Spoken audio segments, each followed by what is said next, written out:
Welcome, everybody. We're going to start the organizational meeting of the Mayor and Commissioners. We'll start with the administration of the oath of office to the Mayor and Commissioners elected during the 2020 annual municipal election, presided over by Judge Renee Bennett. First up is Stan Mills, Mayor.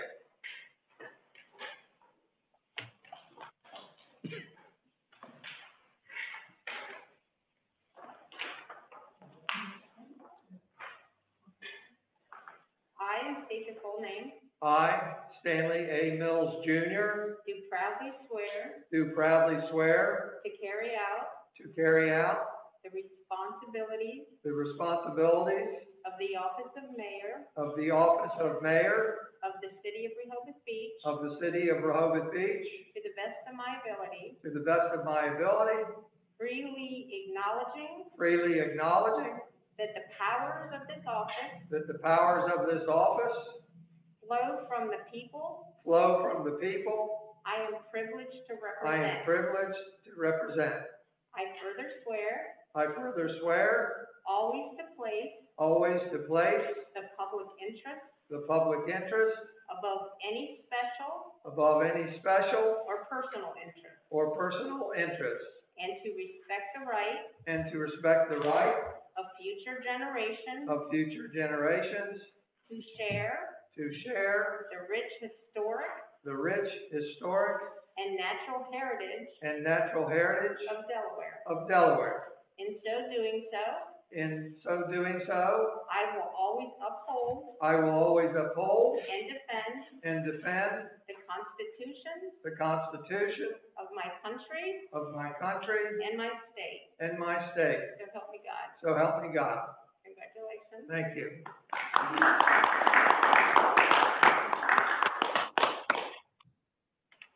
Next, we'll move to the oath of office of Commissioner Patrick Gossett.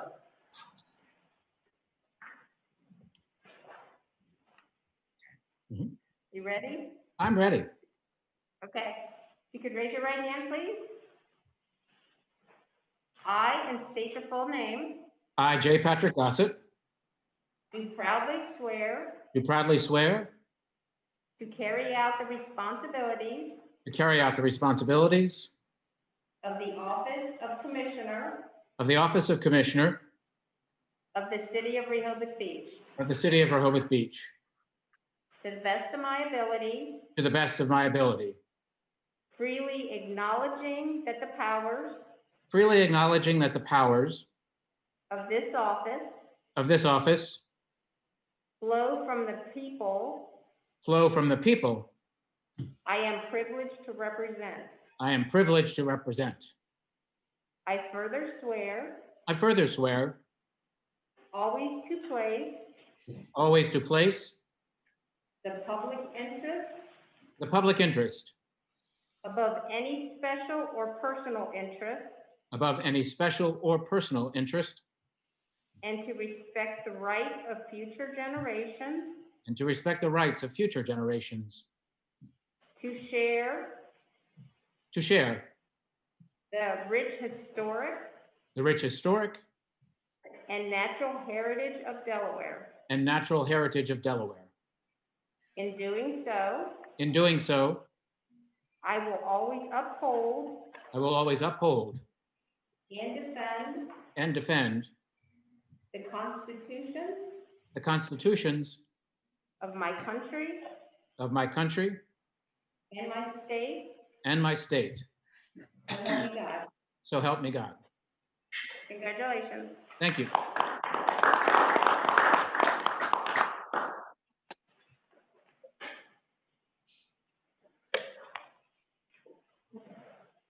And the next to be Commissioner J. Lagree. Okay.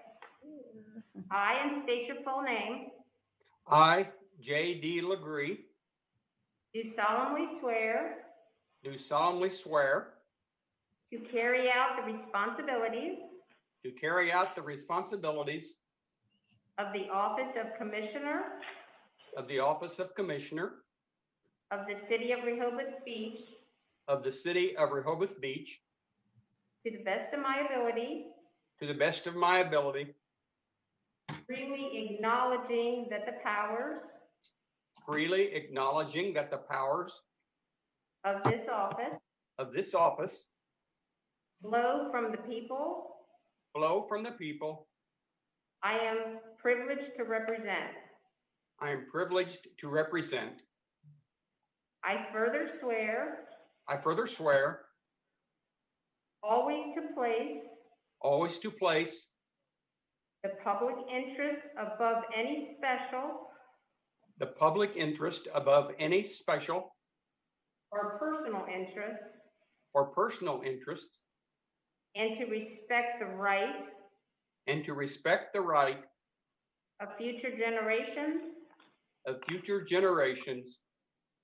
to share the rich historic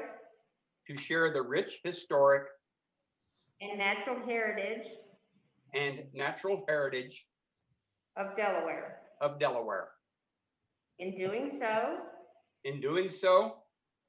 I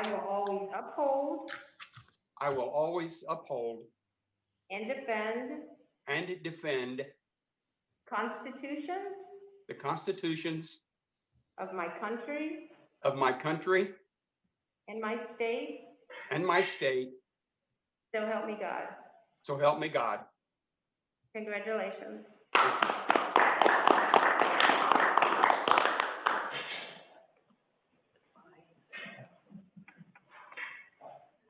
Judge Renee Bennett, thank you very much. Thank you. Next, we're going to go into roll call, and I'd like each commissioner, as their name is cited, to please do a little wave or something so that those watching you virtually can readily identify you. Commissioner Richard Byrne. Hi, everyone. Happy to be here. Welcome to our new colleagues. Commissioner Susan Gay. Here. Commissioner Ed Chernowski. Here. Commissioner Patrick Gossett. Here. Commissioner Pat Caluzzi. Here. Commissioner J Lagree. Here. And the mayor, Stan Mills, is here. We have a quorum to be able to conduct business at this meeting. Thank you all very much. The next thing I'd like to do is we'll address, following the agenda, is election of officers. I have the privilege of nominating for Vice President Commissioner Pat Caluzzi, nominating for Secretary Commissioner Patrick Gossett, nominating Assistant Secretary Ms. Ann Womack, Treasurer Paula Simpson, and Assistant Treasurer Priscilla Smith. Do we have a motion to approve? So moved. I so move. And the second? Is there any discussion? If not, all those in favor of approving the slate as read, please signify by saying aye. Aye. Aye. Those opposed? And that slate is approved unanimously. Thank you very much. I'd like to go into a welcome remark by the mayor. Ladies and gentlemen, I'd like to introduce you to your new Board of Commissioners. At least you get to see the full faces of 6 of your 7 commissioners. Who would have ever imagined that we would have meetings virtually and not in person? I'm hopeful we can find a way soon to resume in-person meetings, including public participation in person, but we will always be mindful of health considerations first, so that may take some time. I look forward to working alongside this board for the betterment of the city, and I am very optimistic about our future despite the hard times at the moment, particularly because I will be sitting with such an experienced set of colleagues and working with an experienced city manager and city administration. 2 of my campaign platform focuses, as you may know, were on transparency and on communications. In addressing transparency and communications, I'm always mindful of our oath of office, the one that you just heard recited 3 times, in which to remind us all that the power of our offices come from the people we serve. That's you. For us to serve you well, I believe we need to solicit and receive your input on the topics we are discussing, and we need to ensure that you get accurate information which is what communications is all about. I believe our City of Rehoboth Beach government has the most robust communications program of all 57 municipalities in Delaware, including a website, legislative portal with the document archives, email messaging system, and program where documents which support agenda items are embedded into the agendas prior to meetings so that you can see what the mayor and commissioners are seeing. This is all being done to promote having an informed constituency and, again, to solicit your input. Is there room for improvement? Sure.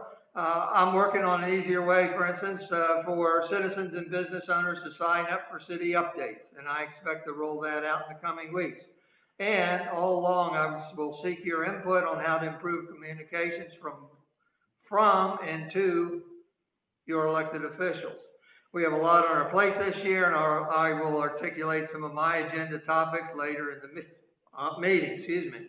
And again, I welcome the opportunity to work with my commissioner colleagues and with all of our Rehoboth Beach stakeholders, including property owners, residents, business owners, visitors, and city staff for the betterment of the city. Thank you very much.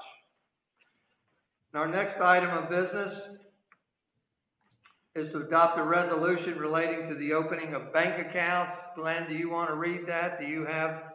Let me bring it up. Here it is. I think I have it on the screen here.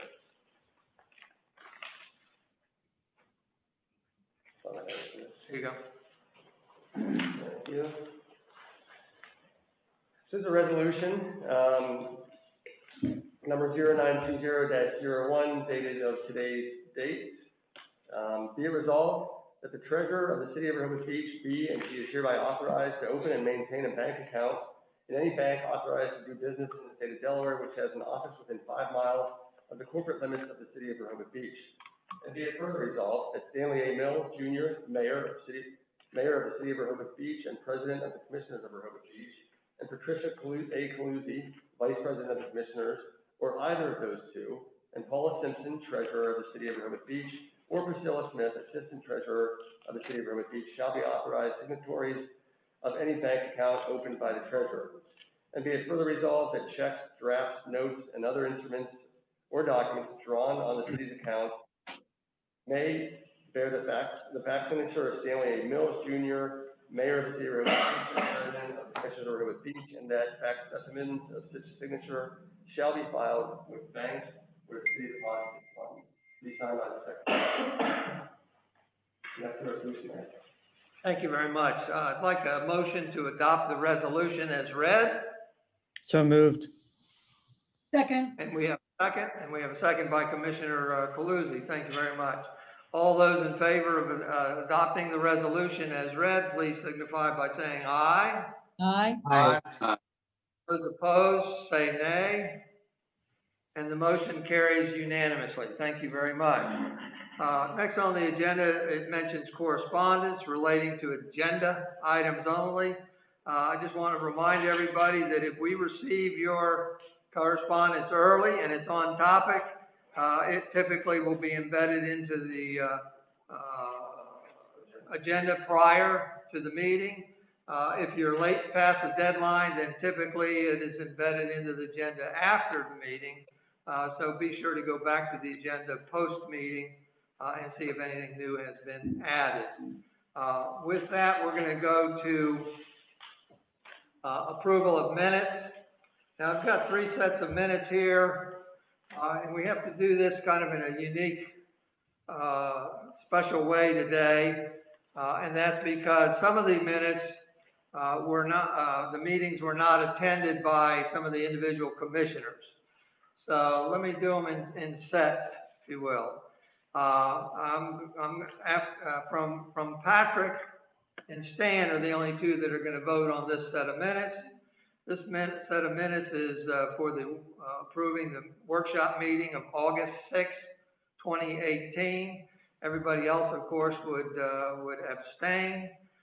So Patrick, I need a motion to approve the minutes of the workshop meeting of August 6, 2018. So moved.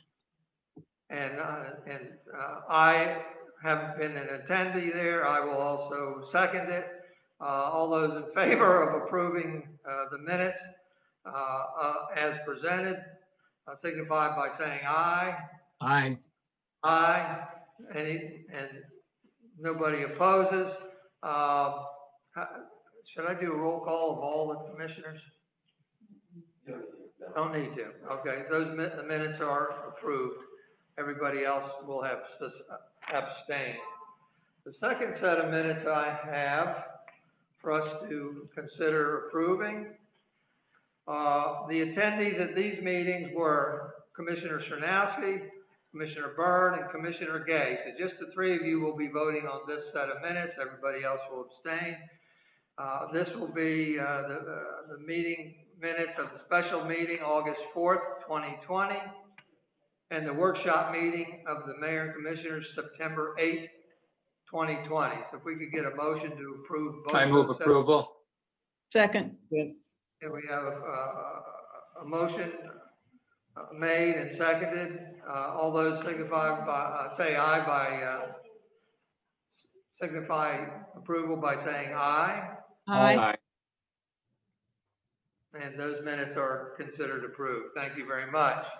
The last set of minutes, multiple sets of minutes. These meetings were attended by Commissioner Coluzzi, Commissioner Ed Sernowski, Commissioner Byrne, and Susan Gay. So you four will be voting on these sets of minutes. We could get a motion after I identify all the minutes. We have a regular meeting of July 17th, 2020. Regular meeting of the Mayor and Commissioners, August 21st, 2020. Workshop meeting of the Mayor and Commissioners, August 10th, 2020. Special meeting of the Mayor and Commissioners, August 28th, 2020. And the special meeting of the Mayor and Commissioners on September 1st, 2020. I move I move approval. Second. We have a motion to approve and a second for those various sets of minutes I just wrote. All those signify approval by saying aye. Aye. And everybody else abstains, and so those minutes are considered approved. Thank you very much. Our next bit of business is, well, I'd like to identify that the correspondence, again, is embedded in the agenda, and I just wanted to identify that 10 people registered to talk today during the individual topics, and we look forward to hearing their talks. Just as a reminder, citizen comment is typically limited to 3 minutes or at the discretion of the chair. We've got a lot on our agenda today, so we may try to adhere to that time frame. The next bit of business is the city manager's report. Thank you, Mr. Mayor, and good afternoon, commissioners. The construction on Lake Avenue Streetscape Improvements Project Phase 2 is underway. A number of preliminary construction efforts, including construction layout, location of underground facilities, the installation of traffic control, they are currently underway. The contractor is mobilizing equipment in a restricted area on 2nd Street, and work will begin on 2nd Street near Rehoboth Avenue and proceed toward Olive Avenue. Traffic in the project area will be affected by construction efforts. Parking will not be permitted around work sites during the workday.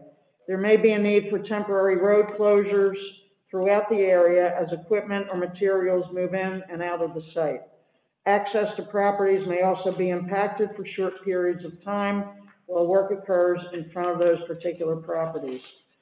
As we know, the general contractor was awarded for this project and is Grassbusters Landscaping Company, Inc., and the city will have a full-time consultant on site throughout the project to help coordinate construction. The working hours are Monday through Friday from 7:30 a.m. to 5 p.m., and all work is weather dependent. I wanted to spend just a couple of minutes on the budget. I'll provide a 6-month recap of expenses and revenues at the October workshop, October 5th.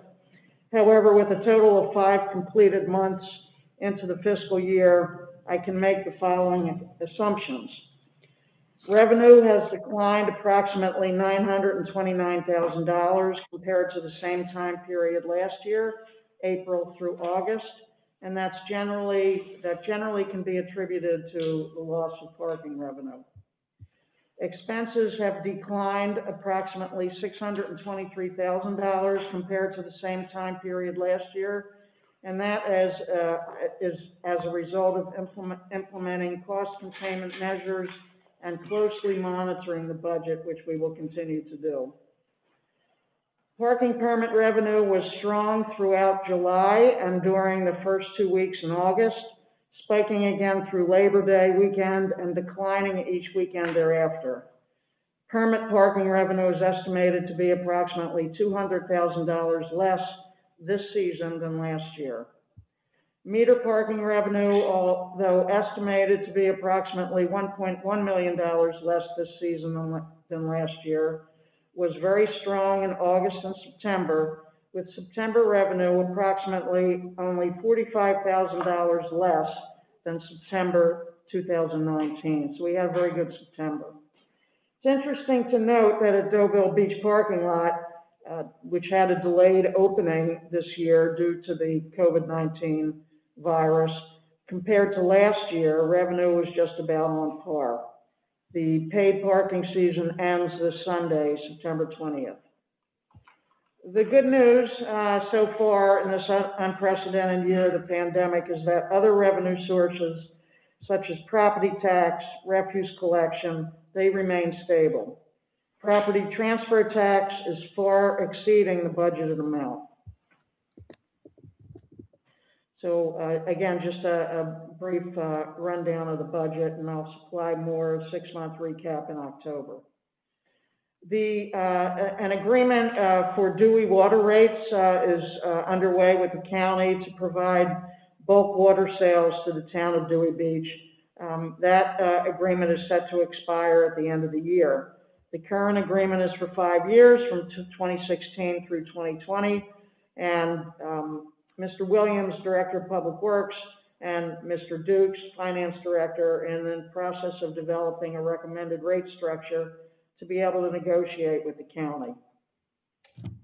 The city is partnering with Delmarva Blood Bank for a blood drive in the Convention Center on next Tuesday, September 22nd, from noon to 6 p.m. to keep the local blood supply stable during these challenging times. The need for blood is constant. Blood Bank of Delmarva provides blood and blood products to 19 hospitals in Delmarva, and they must see at least 350 donors each day to meet patients' needs. Individuals can book their appointment online, and more information is on the city's website. The city is also partnering with BB Hospital for 2 free flu clinics, October 1 and November 5, in the Convention Center parking lot from 1 to 5 p.m. These clinics are for those 18 years of age and older. The event is a bike and walk event, and more information is on the city's website. There are there's no municipal street aid to report, and that's all I have, Mr. Mayor. All right, thank you very much. Any questions? Yes, Mayor. City Manager, is the negotiations with Dewey going to take place in time to give us any relief for this fiscal year, or will they be for next fiscal year? Well, the rates will be set in place for the first quarter of 21. Calendar year. Calendar year 21, so that would be the third quarter of, okay, thank you. No help. Anything else? Mayor, I've got one question. Yes. Thank you. Sure. Thank you, City Manager. You and Mr. Dukes did a fantastic job with the budget summary, and I look forward to more in depth next month. I did have one question. Part of the 20 to 21 budget was the sale of that property on the Kiwanis property. I think it's over there on Kent. Is there any And there hasn't been any mention of that in any of the reports so far this year. Can you just give us an update on the sale of that property and where it fits in with the budget? So, yes, there is a budget revenue source for the sale of that property. It was not brought forward in the past administration. That's on topic for the mayor and the commissioners to discuss in at a future meeting. Thank you. You're welcome. All right, thank you very much. City Solicitor's report. Mayor, just welcome to welcome back actually to yourself and the new commissioners. I would give an update on the clear space and spotlight appeals, but that's later on your agenda, so just leave it till then, I would say. Very good, thank you. We have no oral departmental reports have been identified. You can see the reports were embedded in the agenda. From there, we go to board and commission reports. The only one embedded in the agenda is from the Planning Commission. It's rather thorough. I want to thank Chair Rick Perry for doing that. Also have him on the line in case anybody has any questions, or did you want to say anything, Rick, without repeating the whole report verbatim? Thank you, Mayor and Commissioners. Good afternoon. I thought for sure you wanted me to read the whole report. Just kidding. I just want to highlight a couple of things, and I do encourage everyone to take a look at the report. And also, we started earlier this year posting news updates from the Planning Commission on the city website with the intent of keeping the citizens informed as to what we were doing and the progress we were making on various topics such as 2020 CDP and other important matters that come before us. I do want to say that in the last 6 weeks, the Planning Commission has been extremely active. We held a total of 2 virtual regular meetings, a virtual workshop meeting, and 1 virtual special meeting. And the August 14th, 2020 virtual regular meeting included 2 public hearings. We've made tremendous progress on the 2020 CDP. We are in a little bit of a delay right now because of some mapping issues that need to be clarified because they all do feed into each chapter of the CDP. And we need to have the most current information that we can obtain for that purpose. I'm going to leave it at that, and I am happy to respond to any questions. I will not, however, respond to any questions regarding the 2 public hearings in connection with ClearSpace and Rehoboth Spotlight. Thank you. Thank you, Rick. Commissioner Taluzzi, you have your hand up? Muted. Muted.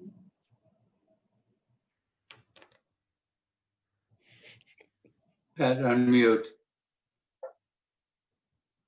Okay. There you go, Pat. Start again, please. I didn't have a question. I've just been muted for the last several minutes, so I just wanted somebody to unmute me, but thank you. Thank you very much. Rick, again, I want to thank you for a comprehensive report. Took a long time to do that. I would like to read a little section for the commissioners real quick, because it might be relative later when we get to talking about some zoning issues. And that is on page 3, the next to the last bullet mentions commissioner comment highlights. Mr. Kaufman suggested it would take some time to implement a new CDP, and then in the short term, it was incumbent upon the Planning Commission and the Board of Commissioners to revise portions of the zoning code to deal with these issues, including FAR for both commercial and residential. Here's really what I'm getting at. Mr. Crunzo noted that he was glad that the Board of Commissioners had not yet acted on the underground parking, because looking at these diagrams and the components of underground parking, they were looking at the Bellhaven at that time. For instance, the access wrap, the Planning Commission should make more specific recommendations to the Board of Commissioners on how it should be calculated. So when we get to that zoning topic, Rick, if you're still online, I might ask what your schedule is, see if you're available to, and willing to, address that in front of the. I am planning to be online, Mayor, and as a matter of fact, I had that highlighted as well and planned on bringing that up at the time you are considering those. Perfect. Thank you very much. If there's no other questions, we will move on to committee reports, and none have been identified. Liaison reports, we'll start with Rehoboth Beach Main Street, either Commissioner Shanowski or somebody from Main Street directly. Mayor, I've asked Dan Slagle, or the executive director, to be on the line, which he is, so I'll defer to him. Very good, thank you. Welcome, Dan. Hi, good afternoon, Mayor, Commissioners, and City Manager. My name is Dan Slagle. I'm the Executive Director of Rehoboth Beach Main Street. Moving forward into the fall and our continued support of downtown Rehoboth, Rehoboth Beach Main Street and the Delaware Small Business Development Center at the University of Delaware are working together to get a virtual town hall meeting scheduled for the downtown businesses. SBDC wants to host and facilitate a Zoom meeting workshop. Our goal is to support and see what businesses need during these difficult times. The Delaware Small Business Development Center are looking to schedule individual appointments to meet with a representative from the SBDC for discussions on grant opportunities, SB loans, and marketing opportunities. The SBDC wants to help us develop and initiate a strategy for an effort to attract fall and winter visitors by marketing Rehoboth Beach as a safe getaway destination. Some of the events coming up, Rehoboth Beach Main Street is going to help promote the upcoming fall sidewalk sale and the True Blue Jazz Festival tour on our social media via on our website. Also, our motto is to shop small, shop safe, shop smart, and shop sales. And that's what I have at this time. Thank you. Thank you, Dan. I think consistent with your logo, Shop Small, I believe next week is National Small Business Week. So hopefully some groups can be promoting that. Next in line is the liaison for the Chamber of Commerce, Susan, or do you have Carol would like to speak? Carol is here today, and I will turn it over to her. Welcome, Carol. Thank you, Mayor and Commissioners, City Manager. My report is small, but I think a little bit powerful, something new. On the occupancy, we always report on that. And you were within a couple dozen rooms of matching last year. So when I look at last Saturday night this year, last Saturday night last year, there were about 30 rooms difference. You were down, but it was only about 30 rooms. Wednesday continues to be a challenge, which is one of the reasons that the Chamber decided to garner all events and do a new type of beach fun and bargain campaign. And if they are in the 19971 zip code, which goes downtown, Dewey, and about to Midway on Route 1, they can be a part of this. There's no fee for this. And we've created a very easy to use calendar. So when they go into the website, the calendar pops up. You just simply push the day you're interested in. And in that square, it already tells you if there's one event, there's 20 events, how many events are that day. When you touch it, it pops up and it gives you all the information and an immediate contact. That went live yesterday. And I checked today and it's getting a lot of use already. So we think that's going to be an assist to the entire business community. We needed to also think about, we know all the things we can't do, but what could we do? And came up with a scarecrow contest. I said, it's not your normal scarecrows. These are very creative, artistic scarecrows. The businesses, again, in that same area, create the scarecrow, we'll register them, we'll give them a number.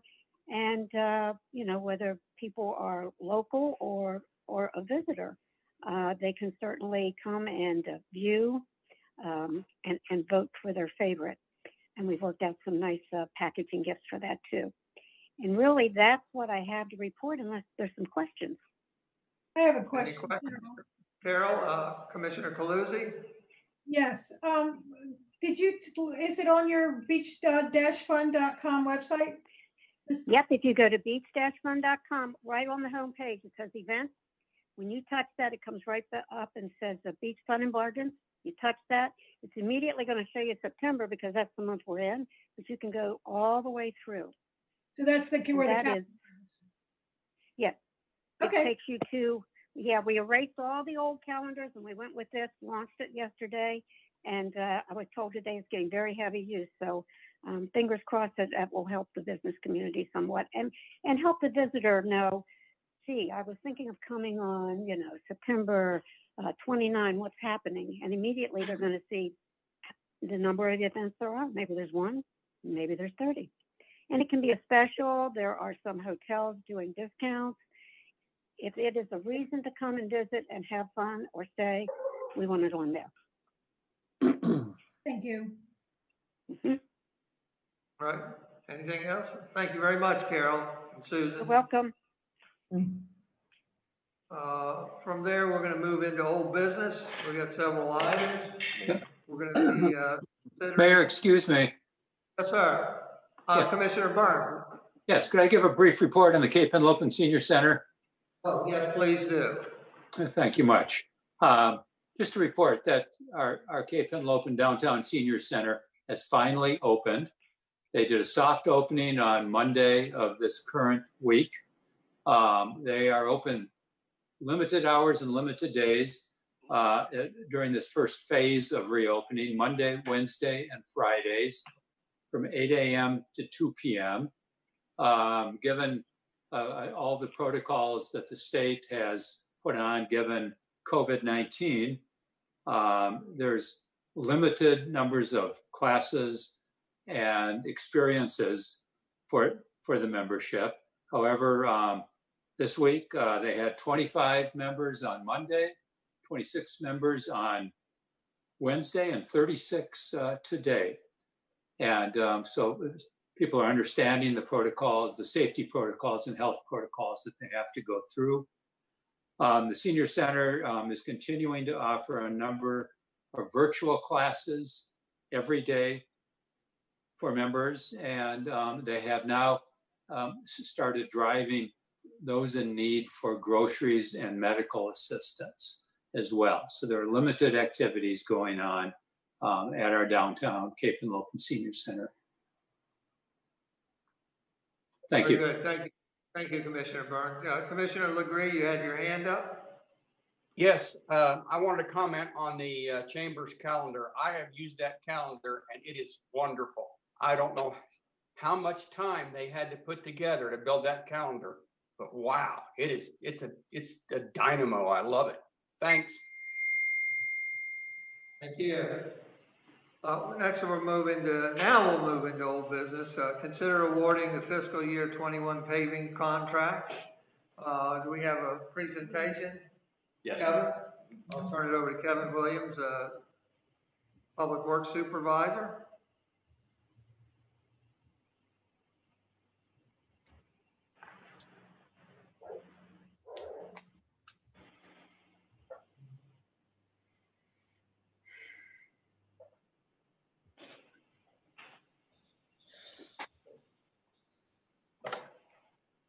Bear with me just one moment.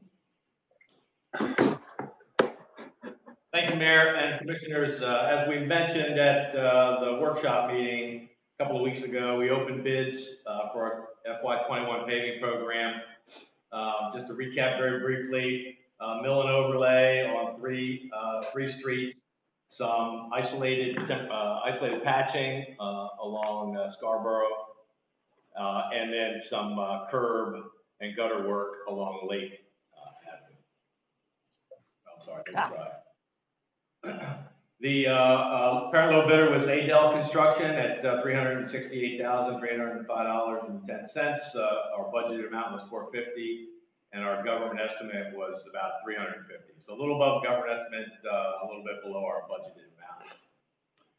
So we're requesting, and as I mentioned last time, I know that at the workshop meeting, we had not yet, I think, scheduled when we would have the kind of the budget recap. So my concern is that I can't really wait until the next full board meeting for an award for this, because we run out of weather in a hurry, and they close the asphalt plants in the wintertime. So if we if I'd love for you to vote to award it today, but I understand that we're going to do budget recap on the 5th. If we wanted to hold the award, vote on the award on the 5th, then we would just need to some sort of special meeting to be able to do a vote at that same time. Because I really can't afford, or the contractor won't hold his bid beyond that because he's afraid he won't be able to get the work done in time because of the weather. So I'm open to either way, whichever we would rather proceed. It seems to me, since it's somewhat quite a bit below our estimate, that it might make sense to just go ahead and move forward. Stop, honey. Stop, you stop. Well, I do have one question, and I was expecting that we would probably move forward with it, but I noticed on the CIP budget update, it says we've already spent to date $54,645. What's that? What was the number, Commissioner? 54,645. And the full year budget is 450. So even with that 54, the 368 is less, but it makes us less for the year. I'm just curious. Right. So one thing for sure was, if you recall, last year we did not do the award in time. So they didn't do it until we really awarded it late in the year. Asphalt plants closed. We really couldn't do the mill and overlay on Philadelphia and the other streets until March. Well, they started in March, they finished in April. So some of that work carried over into this current fiscal year for accounting purposes. So we didn't expend all of our budget from last year. So a good chunk of that rolled into April of this year. So that's the deficit we see already in this year's budgeted amount. And Commissioner, just to add, this is Evan Miller.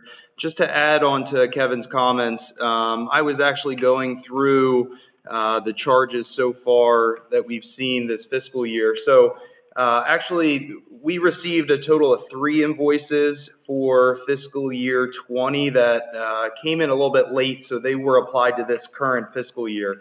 So those 3 invoices total $40,798.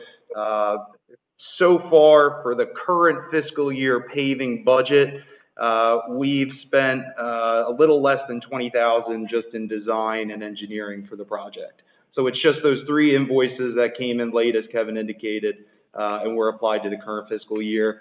Reason for that being that last fiscal year's budget, the books are closed, so we can't apply those invoices to the previous year. But I'm right that even with the expense that we are being asked to vote on today, we're still under for this fiscal year. That's correct. Yep, even with all of those invoices. Okay, thank you. Commissioner Lagree? Yeah. I need to remind everybody that this is discretionary spending. However, in view of the short time frame that we have and the short time that we're being able to discuss this, I think we're kind of backed into the corner. To know that the city manager is going to save $1.4 million in expenses for the government fund for the year is remarkable. That's a 10% decrease, and it's really hard to save 10% on your general fund, because that's gasoline doesn't go down, salaries don't go down, nothing goes down. And for her to save, if we're 45% of the year gone by, and she saved $623,000 already, so that comes to about $1.4 million. And I think that's really admirable. Of this whole thing, that's the most admirable part of the report. But the fact that building permits are steady and the other revenues are steady, and we're up on property transfer taxes, the only real down thing we've got to look at is the hotel accommodations and the parking. And I never thought that we would be at this stage at this time of this year. We still have 55% of our year left, but nevertheless, in view of the fact that we might lose the contract, I am thinking about an affirmative vote for the award, depending on what everybody else thinks. Thank you, Jay. I know, Commissioner Sernowski, if you would defer to city manager and then you're next in queue. Of course. Thank you. I just wanted to point out for some commissioners who may not be aware, this $450,000 we budget pretty consistently each budget year. We started out doing this in fiscal year 2016, and we budgeted $250,000 at that time. 2 years later, we had our engineering consultant take another look at it. That $250,000 was increased to $450,000 because based on the study that is done, in 20 years, we need to keep our roads at a certain level, the roads, I should say, to the current level that it is. So if we don't do anything, that's certainly not good. If we do something like $450,000 a year, that's certainly beneficial for all of the streets. And we look at it very carefully, and we certainly look at what's underneath the individual streets to see what needs to be replaced as far as the infrastructure. So in saying that, $450,000 a year, we certainly know, and I'm confident that that's a chunk of money that we'll be able to fit in, if you will, with the current status of the loss of revenue. As Commissioner Lagree pointed out, and as I said earlier, we, certainly are mindful, and we're looking at the expenses on a weekly basis and monitoring that. The department heads are doing very well with that in mind. I've been reminding them since the beginning of the pandemic, and of course we're looking at that and not approving miscellaneous items that we know that we can do without. So I am confident, Mayor and Commissioners, that these funds can be expended with confidence that we'll have additional funding sources to look at the rest of the CIP in October to make other decisions as far as what we need to set in motion. But as Mr. Williams pointed out, obviously there's a time constraint to get this done before the plants close, usually, I guess, in late December. So, thank you. Thank you, City Manager.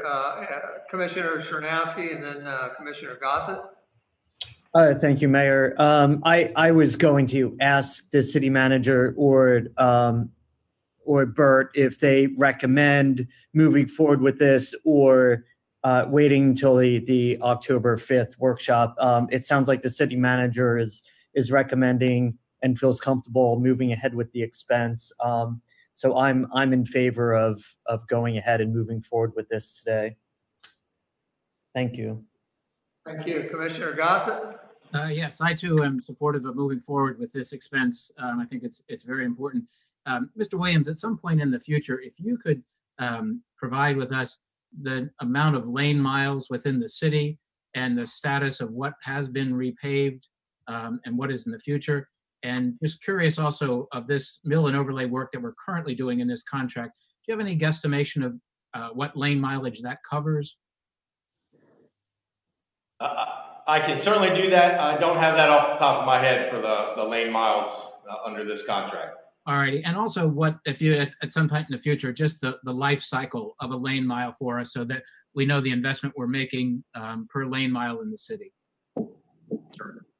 Thank you.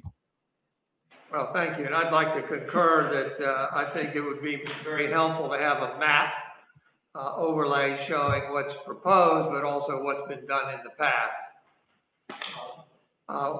If there's no other, I don't see any. Well, yeah, I just had one final comment since I'd asked the first question about this. I just want to thank the city manager for that explanation of where this all falls in. I think it's wonderful that you've taken the long view on street paving now going on, 5 years. And I think it makes sense not to postpone it and get behind in that plan. So thank you. Thank you. If there's no other commissioner comments, I'm going to go to the public. We've got four members of the public that signed up to speak on this topic. We'll start with Mr. Perry.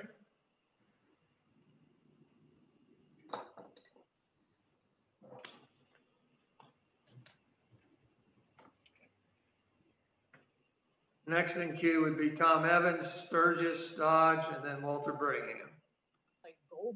Yes. There's a little gold one in there. Just a cheeky dude. Unruly hair. We call him? Yeah. Who's on the line? Who's yelling? Tom, I think they're calling on you. So who do you want? Rick Perry's first. Okay. So he's on. Rick, you there?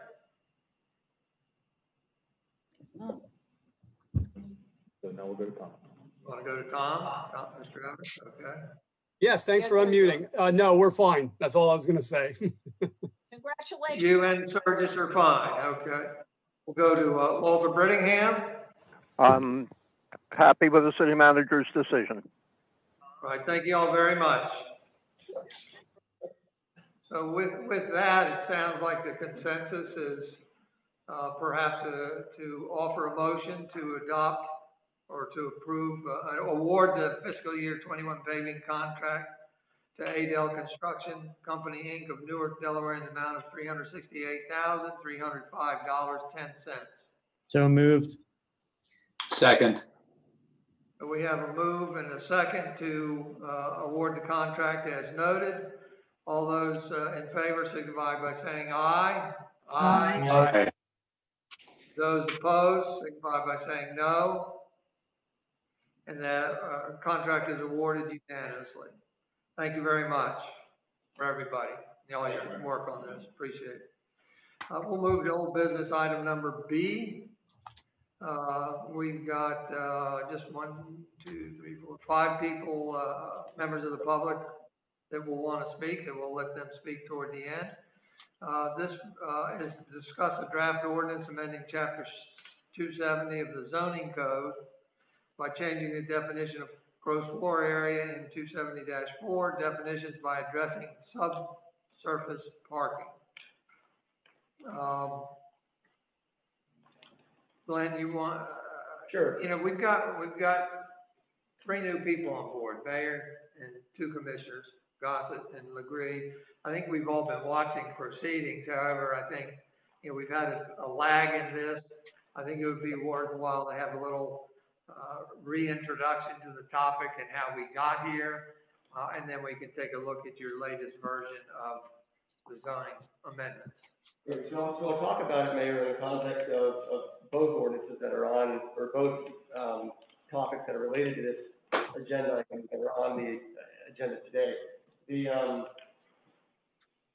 first one deals with subsurface parking. But how we got here is there were 2 commercial projects that proposed some outdoor areas, and we realized through the processing of those applications at building and licensing that perhaps our definition of gross floor area isn't a model of clarity. Those decisions of the building and licensing department were appealed to the Board of Adjustment, and we learned more about our definition of gross floor area and how it was being administered within building and licensing. In those instances, the Board of Adjustment made decisions that were contrary, or they affirmed the appeal of the appellants, the people who filed the applications for the board, which then called into question whether our building and licensing department should be applying the definition in one way or another way. So we brought it to the commissioners to determine what was the intent of the commissioners as to how gross floor area should be interpreted under the code. And again, gross floor area is important because it's not just a kind of stale term within the code that, you know, I guess what I'm trying to say is that it has different implications. For example, gross floor area is very important in that it's a component of the measurement of floor area ratio. So depending on how gross floor area is calculated, it can drive the floor area ratio up or down. So we had kind of a lively discussion over several months about, you know, what sorts of things should be included in gross floor area, should balconies be included, should index be included.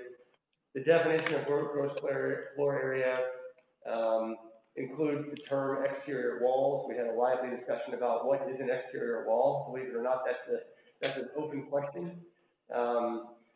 So the most recent thing that occurred is, through those discussions, there was a revelation that some things maybe should be dealt with separately than other things. So today on the agenda, you've got two topics. One of them deals simply with subsurface parking. Through the Board of Adjustment process, we realized that the current code, in some ways, arguably penalizes a developer who is trying to drive parking under a facility by including that area as gross floor area. Well, gross floor area can drive up, as gross floor area increases, it can increase your off-street parking requirement. So in some ways, the applicants were trying to include subsurface parking, but subsurface parking was then creating a higher off-street parking requirement. So the first ordinance seeks to deal with, that's on your agenda today, seeks to deal with that subsurface parking issue. So there are a few questions I'll have for you as we go through the discussion, but basically it would exclude from the definition of gross floor area parking areas that are located that are subsurface. And I'll have, during this discussion, I'd like to hear from commissioners as to whether subsurface to you means completely under the surface, so you couldn't see it in any respect as you walk by a building or a property, or is the intent of this ordinance more about getting cars off the streets and under a building, so it's not really relevant to you whether it's, you know, partially above surface, completely below surface, so long as the cars are off the street and parked on the property, that area should not count against gross floor area. So that's one of the questions I have for you. One of the, related to this ordinance, if you've been following, Dr. Trejos had some comments that dealt with the floodplain and whether the floodplain maps accurately describe water tables. We have, in the ordinance before you today, included those comments. I think they're good ones, and there's his presentation that's embedded in the agenda does a good job of showing how communities across the country have recognized that in some instances, the floodplain maps aren't entirely accurate. So under this ordinance, it would require some drilling to determine where the floodplain actually is. And to the extent that the maps are inaccurate, there'd be a requirement that a variance is obtained to be able, if they want to go forward with their project the way it's currently, the way it was proposed. So this, you'll hear from Dr. Trejos. Through Commissioner Gay, we had some conversations, and I understand that he is comfortable with the way that we've implemented his comments into this ordinance. So again, we'll hear from Gay, and hopefully that's accurate. Are there questions for me as to this particular ordinance or the way we got to this discussion? Well, before we go to the commissioners, let me ask something real quick.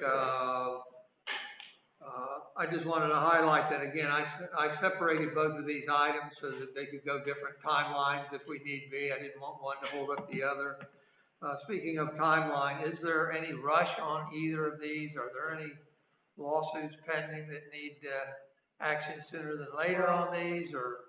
So the status of litigation, there's one of the Board of Adjustment cases that drove this discussion. It has been, there's a Superior Court action that's been filed. that case is proceeding, and the subsurface parking ordinance would not have any effect on that particular piece of litigation. The larger discussion about what is the definition of gross floor area might, and if you were to adopt something that resolved that litigation, that's a possibility. There's a second Board of Adjustment application that's scheduled for a rehearing later this month. If the Board of Adjustment affirms its earlier decision, then my expectation is that there'll be a second piece of litigation filed that will also be relevant in the context of your gross floor area discussions, but not relevant in the context of subsurface parking. It again is one that deals with, one of them deals with an outdoor landing type space on an exterior staircase. The second one deals with balcony spaces and whether balconies should be included within gross floor area or not. So for the subsurface floor area ordinance, it really doesn't have any strong relationship to the litigation. The larger discussion about gross floor area probably does. All right. Biggest thing for me, of course, is what are the impacts of doing this, making the amendments, and what are the unintended consequences? So I hope everybody's thinking about that. Again, Glenn posed the question, what does subsurface mean to you? Is it 2 inches underground or is it fully underground? So I'd like to open it up to the commissioners. Commissioner Gay, you've got your hand raised. Yeah, I just wanted to add to what Glenn said in terms of, and also, you know, ask for my fellow commissioners who have been here in these discussions over the past 6 months to weigh in on, because my understanding is that part of the reason we're separating into 2 ordinances is because this one was much further along in terms of consensus, that there seemed to be a consensus almost from the start that the subsurface parking it would be something that we would want to do. I do think that the definition is critical.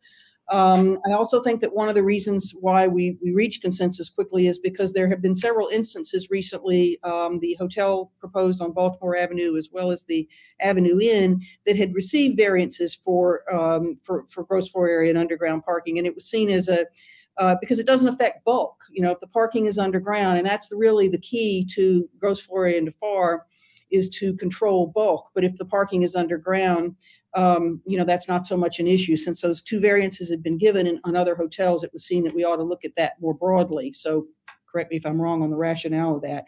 But I'll say, because it doesn't affect bulk if it's underground, then yeah, I guess I have a slight lean toward making it as underground as possible, because otherwise, you know, you've still got the bulk. But I think one of the things that was pointed out in a previous meeting is it's to the developer's advantage to make it as far underground as they can in order to maximize their height allowance.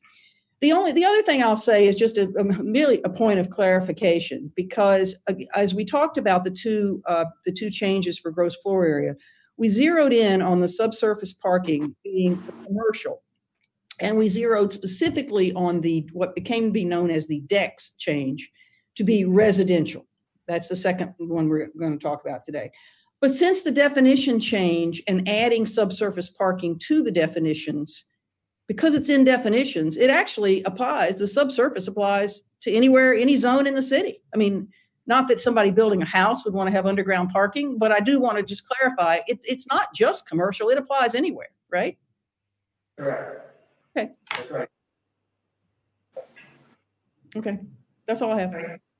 Thank you, Commissioner Gay. Commissioner Sernowski? Commissioner Gay pointed out everything I was going to say, so I'm not going to waste any more time, and I concur with Commissioner Gay's comments. Thank you very much. Anybody else? Mayor, I would say the same thing. That's what was on my mind, and Commissioner Gay articulated it well in terms of where I think we've been in past conversations where there's a sense of consensus around the underground parking, and the fact that it doesn't affect bulk of the building, I think, is very, very critical and very important part of this consideration. And I think the more underground that it can be, the better. Thank you. Rick Perry, are you on the line? Pat has her hand up and Patrick has his hand up. I'm sorry, Commissioner Calusi and then Commissioner Gossett. I'm sorry. Go ahead. No problem, no problem. So I just wanted to also concur that I think the subsurface parking is a good idea. We, I think, came to consensus on this early on.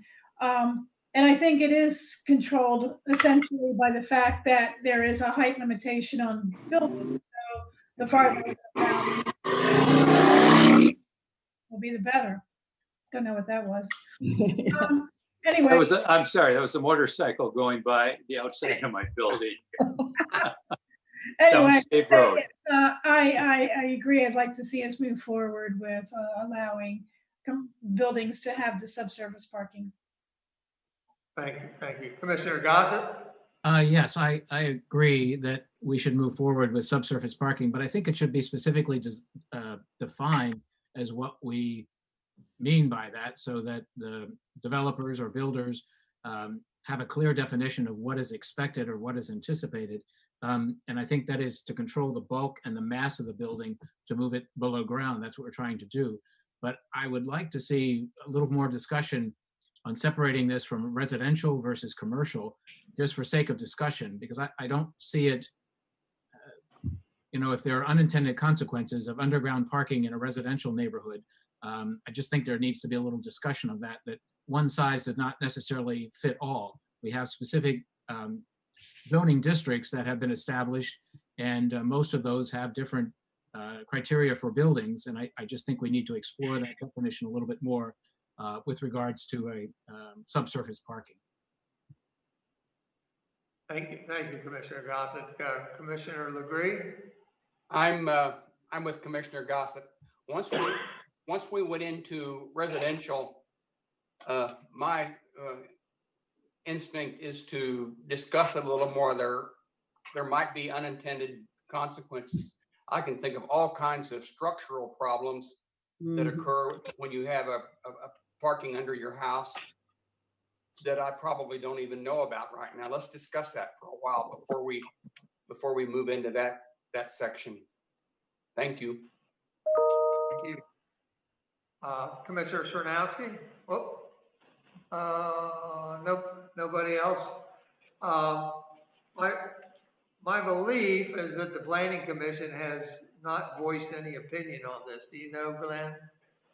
I can recall meetings where members of the Planning Commission definitely seemed supportive of removing subsurface parking from gross floor area. They did not get into a discussion about commercial versus residential. What is the pleasure of the commissioners? Would you like to ask the Planning Commission to review this and comment?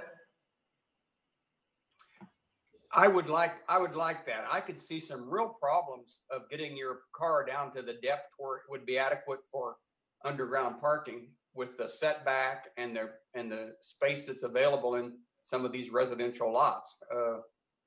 I just don't know how you do it unless you put an automobile elevator in your garage or something, because there's just a lot of structural and engineering problems that would occur when trying to pack that into a small space in a 5,000 square foot lot. Well, I think we can direct the city solicitor to give some thought at least to dividing that out into commercial and residential and what that might be. I wanted to go to Rick Perry in a minute, but I'm still trying to get the answer to my question. Shall we go to the Planning Commission and ask for their input on this? Commissioner Calusi?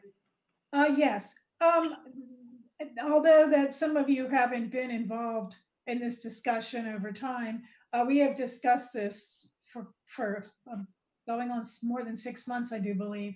I understand Commissioner Legree's concern and concerning residential, but perhaps it can be divided out. I think for us to delay making a decision would be unfortunate, given we all basically have agreed upon the fact that we think that is of benefit. So I think rather than ask the Planning Commission, we could just direct the city solicitor to perhaps divide out make a division between commercial and residential, so we are able to act on at least the commercial subsurface parking. Thank you. Commissioner Gossett?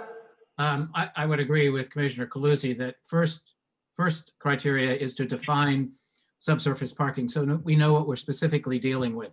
As Solicitor said, is it 1 inch, is it 5 inches, is it 20 feet, what have you? I think to have a definition to work from is what we need, and to exclusive this to currently go forward with commercial zoning, and perhaps sometime in the future look at residential zoning, but not to hold up the decision on commercial, but have this codified to address commercial only at this period of time. Because, if I could, because honestly, I was thinking about it in the context of, what is the intent? Is it to be, not something that you're able to observe? Because I guess if you're not offended by seeing some of the parking, maybe you're not offended by having it all at the surface as long as it's under a building. I just need to hear from you all whether it's truly subsurface or is it under building parking? Well, I could react by what I inferred watching the Bellhaven, one of those meetings, and that was that a lot of people were offended by parking on the surface and having to look at it, especially particularly in that location, that you'd be looking at it on the boardwalk and on the avenue. So that's just my reaction to others that voiced opinion on that. Rick, we'll get to you in a minute. Commissioner Gay?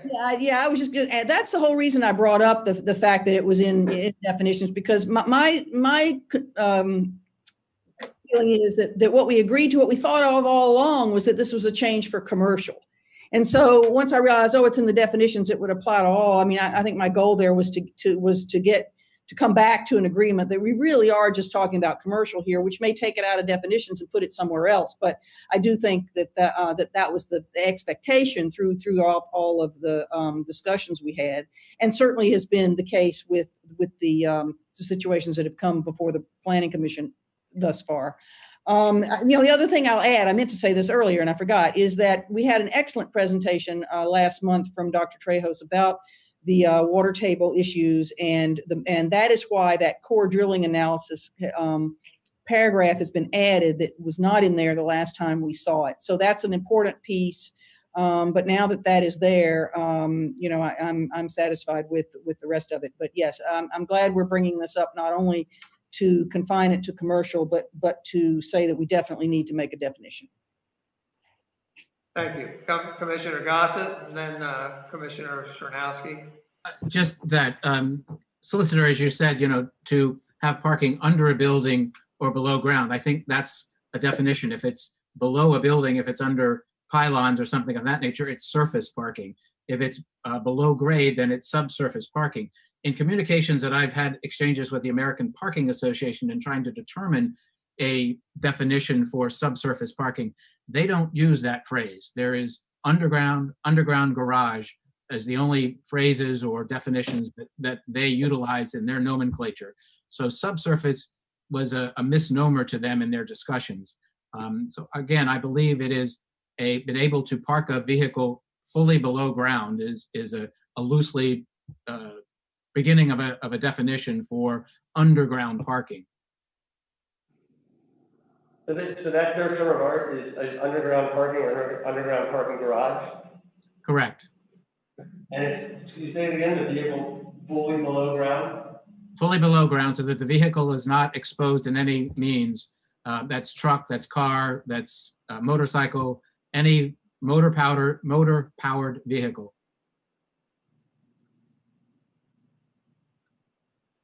Thank you, Commissioner. Commissioner Sernowski? Thank you. I agree. I think we should move forward with this. I agree. My assumption or intention, like Commissioner Calusi said, this was commercial. I can't think of any unintended consequences with residential, but let's just remove it from the equation and let's make it just in the commercial district. until we can vet residential more if needed. And I agree that my intention would be that this would truly be completely underground. And like Commissioner Gay said, it's only to the builder's advantage to make as much of it underground as possible when we've got height restrictions. So I feel like it's in good shape if we just tweak it to be commercially zoned areas only. Thank you. Commissioner Calusi. Yes, I just need a little bit of a clarification. Commissioner Gossett was talking about underground parking and underground parking garage. I think we have to be careful because of water table. There will be situations, I think, where there could be a commercial entity that would want to have subsurface parking but may not be able to go as far underground as they would like, but would prefer to have some sort of parking under the building as opposed to on the street. So I think we need to be very careful about that, and we don't want to exclude the possibility that someone cannot put parking under the building if it's not totally underground. I mean, think the idea of screening is important, but let's not assume that everyone will be able to go completely underground.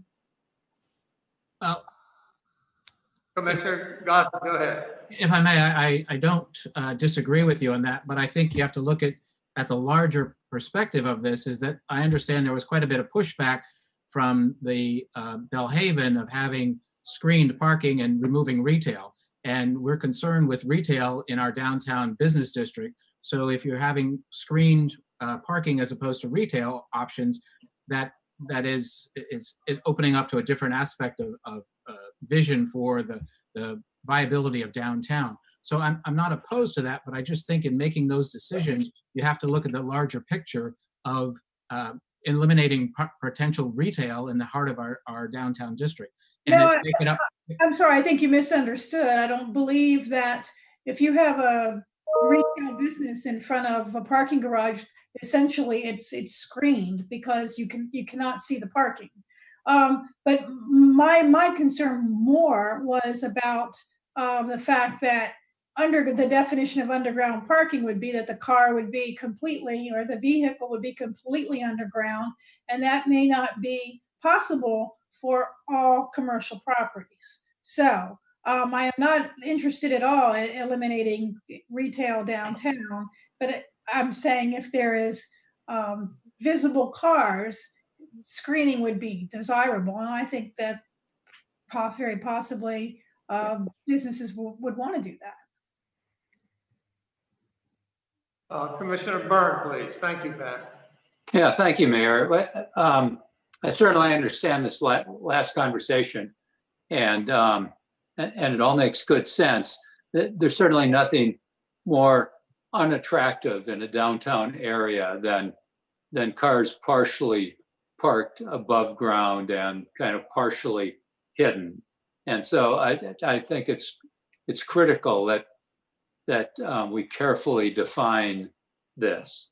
Yes. While I'm getting out of my pay grade by talking about hydrology and water levels, I also understand, though, from some conversations I've had, that in the building industry and the science of building, there are ways to build even when they do come into contact with water, and that's the critical part of having this new information added from Dr. Trejo, that it's tested, and therefore then the building will be built according to what those needs are.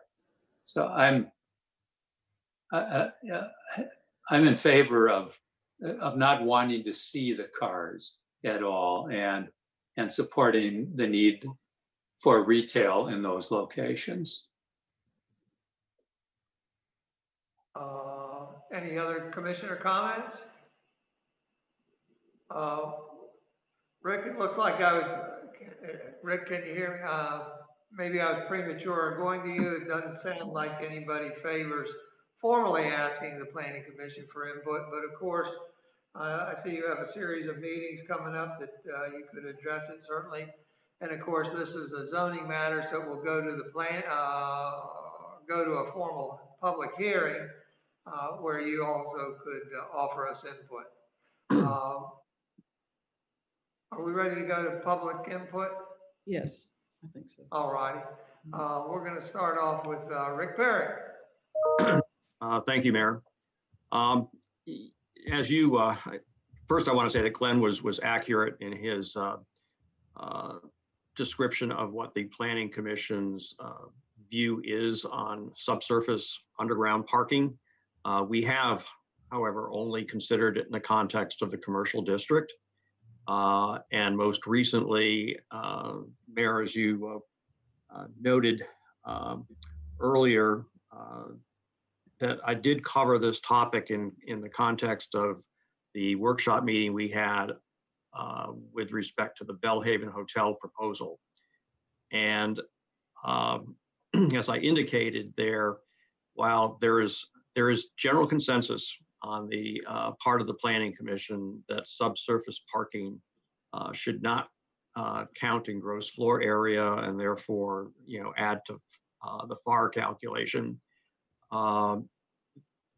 What became apparent to us in looking at the Bellhaven proposal and that there are other components to subsurface or underground parking, however you want to refer to it, such as the access ramp in particular.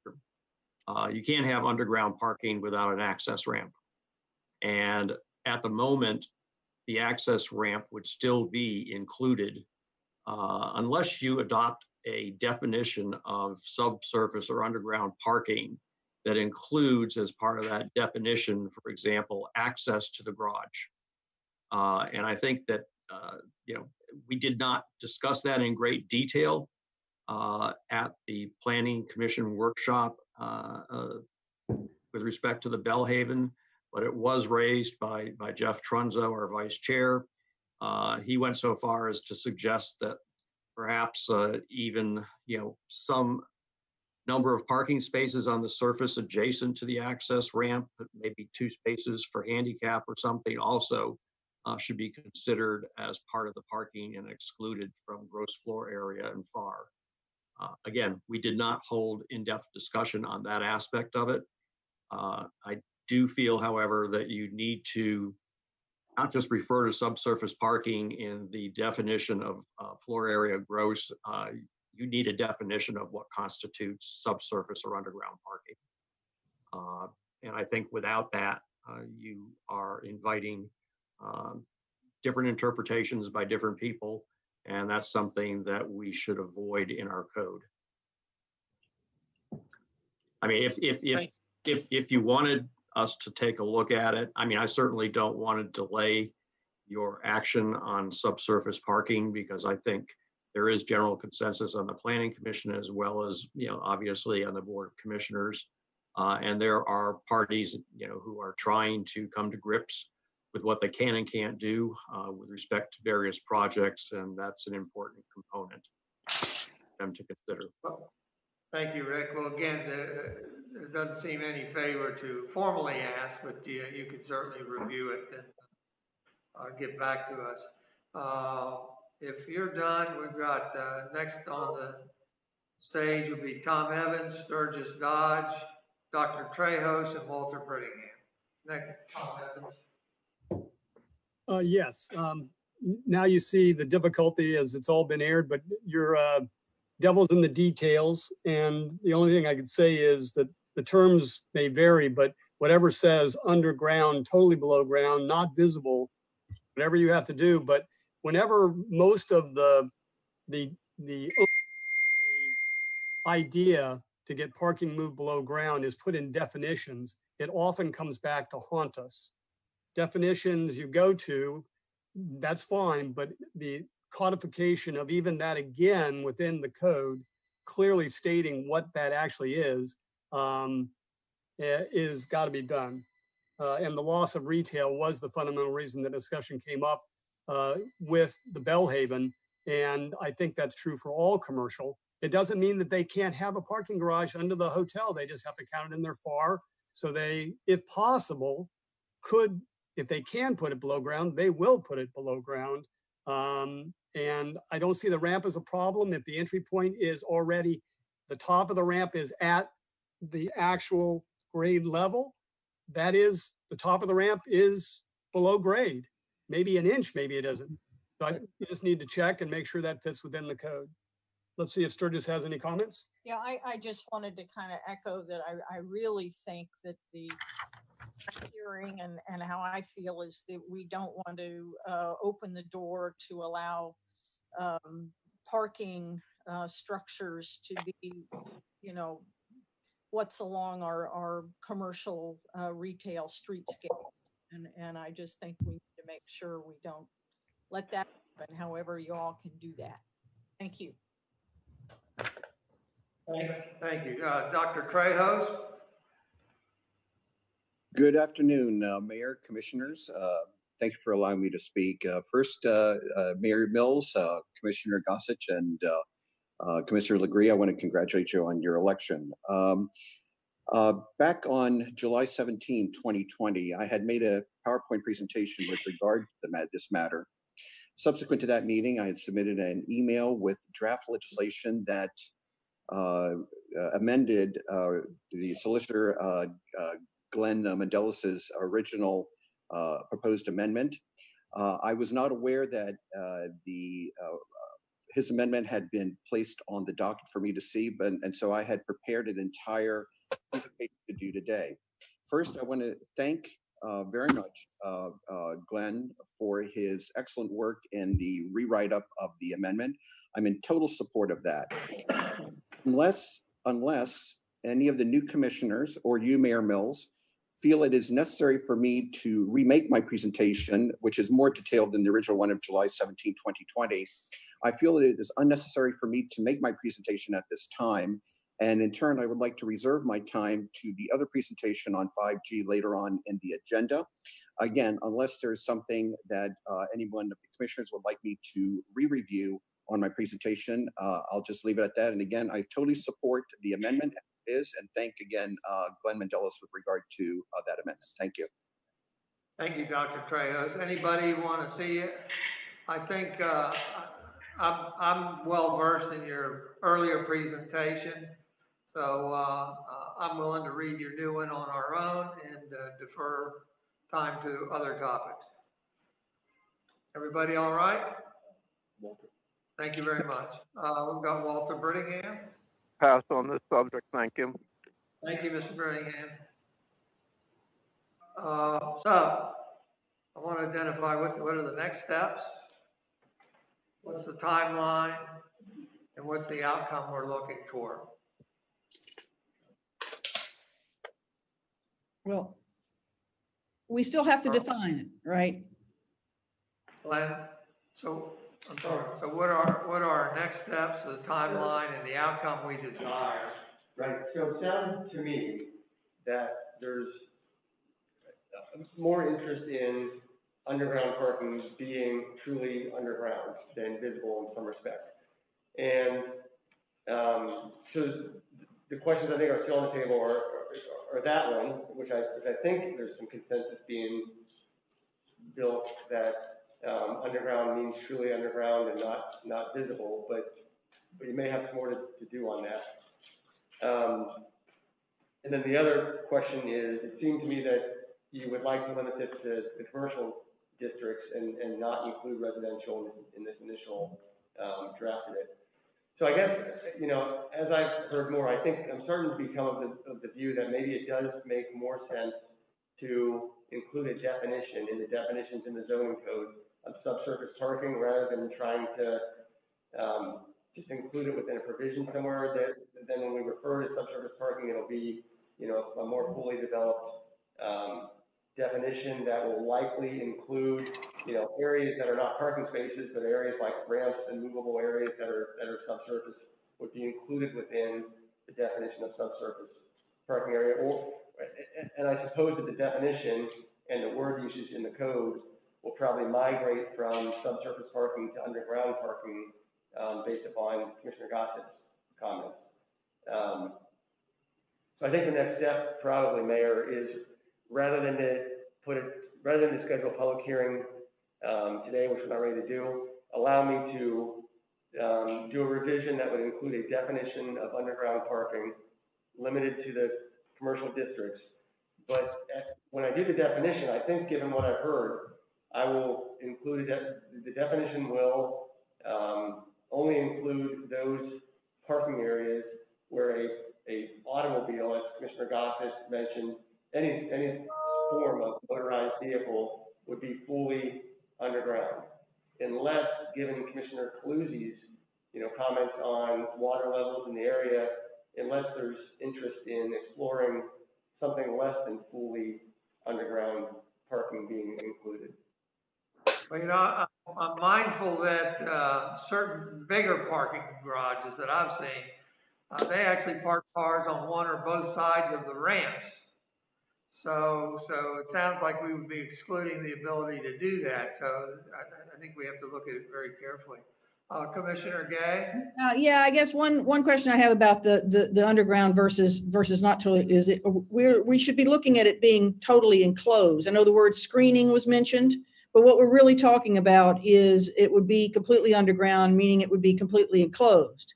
So if we're looking for it not to be completely underground, it still would need to be enclosed. And that's not just aesthetics. That's for fumes and that kind of thing as well. So I would think. And I guess my other question is, and I had heard Mr. Trunzo mention at the Planning Commission meeting about the ramp, and I guess one question I have there is a interpretation of what counts in gross floor area and commercial, because I guess I thought the above ground space, if it was like part of the parking lot or parking spaces, that wouldn't be gross floor area anyway, would it? That would just be lot coverage, right? Or parking spaces, not parking spaces, or a surface level ramp, a surface level, blacktop. Would that be part of gross floor area anyway? I'm sorry, Mr. So are you asking if there is parking at the surface level, but still under a building, with the not the actual spaces, but the lanes, would that be included in gross floor area? Yes, I guess that's what I'm asking. Yes, it would be under the current way that. Because it's under the building, as opposed to just part of the lot area that's not under the building. Is that the key? That whatever's under the building counts? I think that's right. I don't think that I can't recall an instance where parking that's not associated with the main structure itself is somehow included within the definition of gross floor area. I think it's only under building parking. Okay. Okay, trying to wrap this up with instructions to Glenn. Commissioner Gossett, please. Yes, the only, just to keep in mind when you're doing that, to address it, is it to commercial 1, 2, and 3, or be as specific as you can as just commercial, because we do have 3 distinct commercial district zonings in town. So if it would be to start out that way and begin discussion based on the 3, or whatever best suits that, with the discussion possibly with building and licensing, but we do have the 3 districts that are zoned commercial. Right. My presumption was that it would be in all 3 commercial districts, unless there's direction. Otherwise, that's the way I will draft it initially. I would agree with that, but I just, I don't want to get halfway through this and somebody say, oh, what about? So if we would address it from the beginning. Right. Rick Perry, you're double dipping. We'll give you a little bit of time if you like. Okay, thank you very much. I just wanted to follow up on the question of whether or not, for example, an access ramp would be counted in the calculations. And Mr. Mandelis is correct. It would at this point in time be included. We had in the presentation, and I don't have it in front of me, the presentation of the Bellhaven Hotel presented to the Planning Commission workshop on the 21st of last month. Not only did the parking garage itself contribute 1.0 to the FAR, but they broke out components, including the access ramp and what they added to the calculation as well. So that is something that I would strongly encourage you to look at. Thank you. So, Glenn, do you have some clear enough marching orders? It is clear as mud. No, I do. I feel confident we can come back with something for the workshop meeting that gets much closer to what we heard today. So we'll put this on our October 5th agenda to see the next draft or version of this. Perfect. Very good. Thank you very much.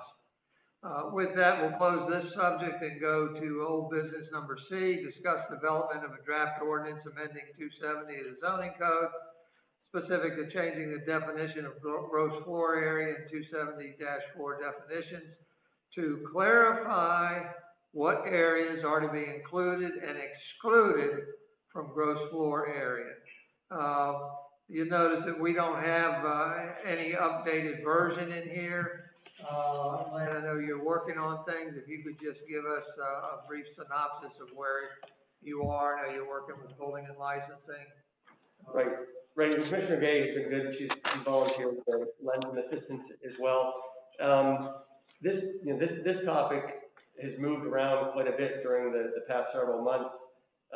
It started with a discussion in some ways about, what are exterior walls, because the current definition of gross floor area limits it to those areas within the exterior. It's calculated from exterior wall to exterior wall, but there is some language in a commercial portion of the FAR calculation that suggests that perhaps other structures and other areas outside of those exterior walls should or could be included, and that's largely what drove the Board of Adjustment applications. So the question really to the commissioners is, what do you want to be included in gross floor area once you get into areas that are not clearly contained within exterior walls? So, if I sit in this room today and I look around, I know that I'm separated from the outdoor elements. And to me, that's clearly an interior space. But if you're on a balcony that leads from an interior space like this to, a partially exterior space, should or should that not be included as part of the gross floor area? If you're on a landing on a stairwell, which is, these are the issues that drove the 2 Board of Adjustment cases. If you're on a landing that is part of a exterior egress from the second floor, should that landing area be included within the calculation of gross floor area? And the commissioners who have been involved in this discussion, they will probably attest to the idea that it's not really an easy answer. So we have 3, new perspectives with the mayor and the commissioners to add to this. But largely, we need to hear a little bit of direction from you. What we're hoping to do, and I've had some discussion with this on this with Mayor Mills, we would like to spend a bit more time with building and licensing, trying to fully understand how gross floor area and the definition of it has been applied previously, because the direction that we got from the commissioners as they were previously constituted is that they didn't want to change anything. They really wanted to just maintain the status quo, and whatever the Board of Adjustment decision did, what does the Board of Commissioners need to do to ensure that the status quo is maintained and there's not a new additional exception for a gross floor area, and there's not an additional things that are counted against floor area, gross floor area. But that turned out to be a much more difficult decision, definition or determination than we thought it might be. So in my discussions with Mayor Mills, he said one thing that might be, and I'm sorry if I'm, one thing that he thought might be helpful is to have some sort of diagram, to be able to bring to you and say, okay, here's an outdoor porch. It has a roof, but there's no living space over it. Should we count this porch as gross floor area? Here's a porch that doesn't have a roof over it, or here's a pool that has a railing, but should the decking be included? So what we'd like to do is work on some of those diagrams that I think would help drive the discussion about what should and should not be included in gross floor area. Because over the past, maybe 6 months, the discussions that the commissioners have had and I've had, it really just seemed very circular. we thought we were getting somewhere, and then somebody would raise something else, and it seemed to turn everything on its side again. So I guess what I'm asking for, excuse me, is a little bit of additional time to work with building and licensing, and perhaps put together some form of diagrams that could be shared with you in a PowerPoint presentation to help drive the discussion.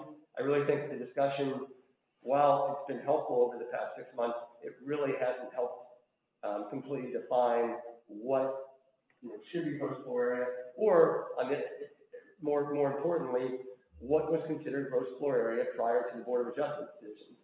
Because again, that was the direction that we had, is make sure the status quo is maintained. It's been hard to figure out exactly what that is.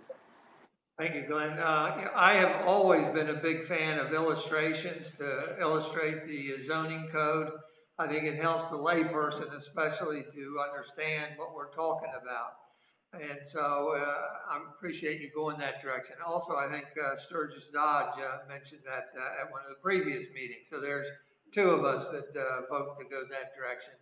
The thing is, obviously, we need more time to allot to create these illustrations, whether you go out in-house or out-of-house.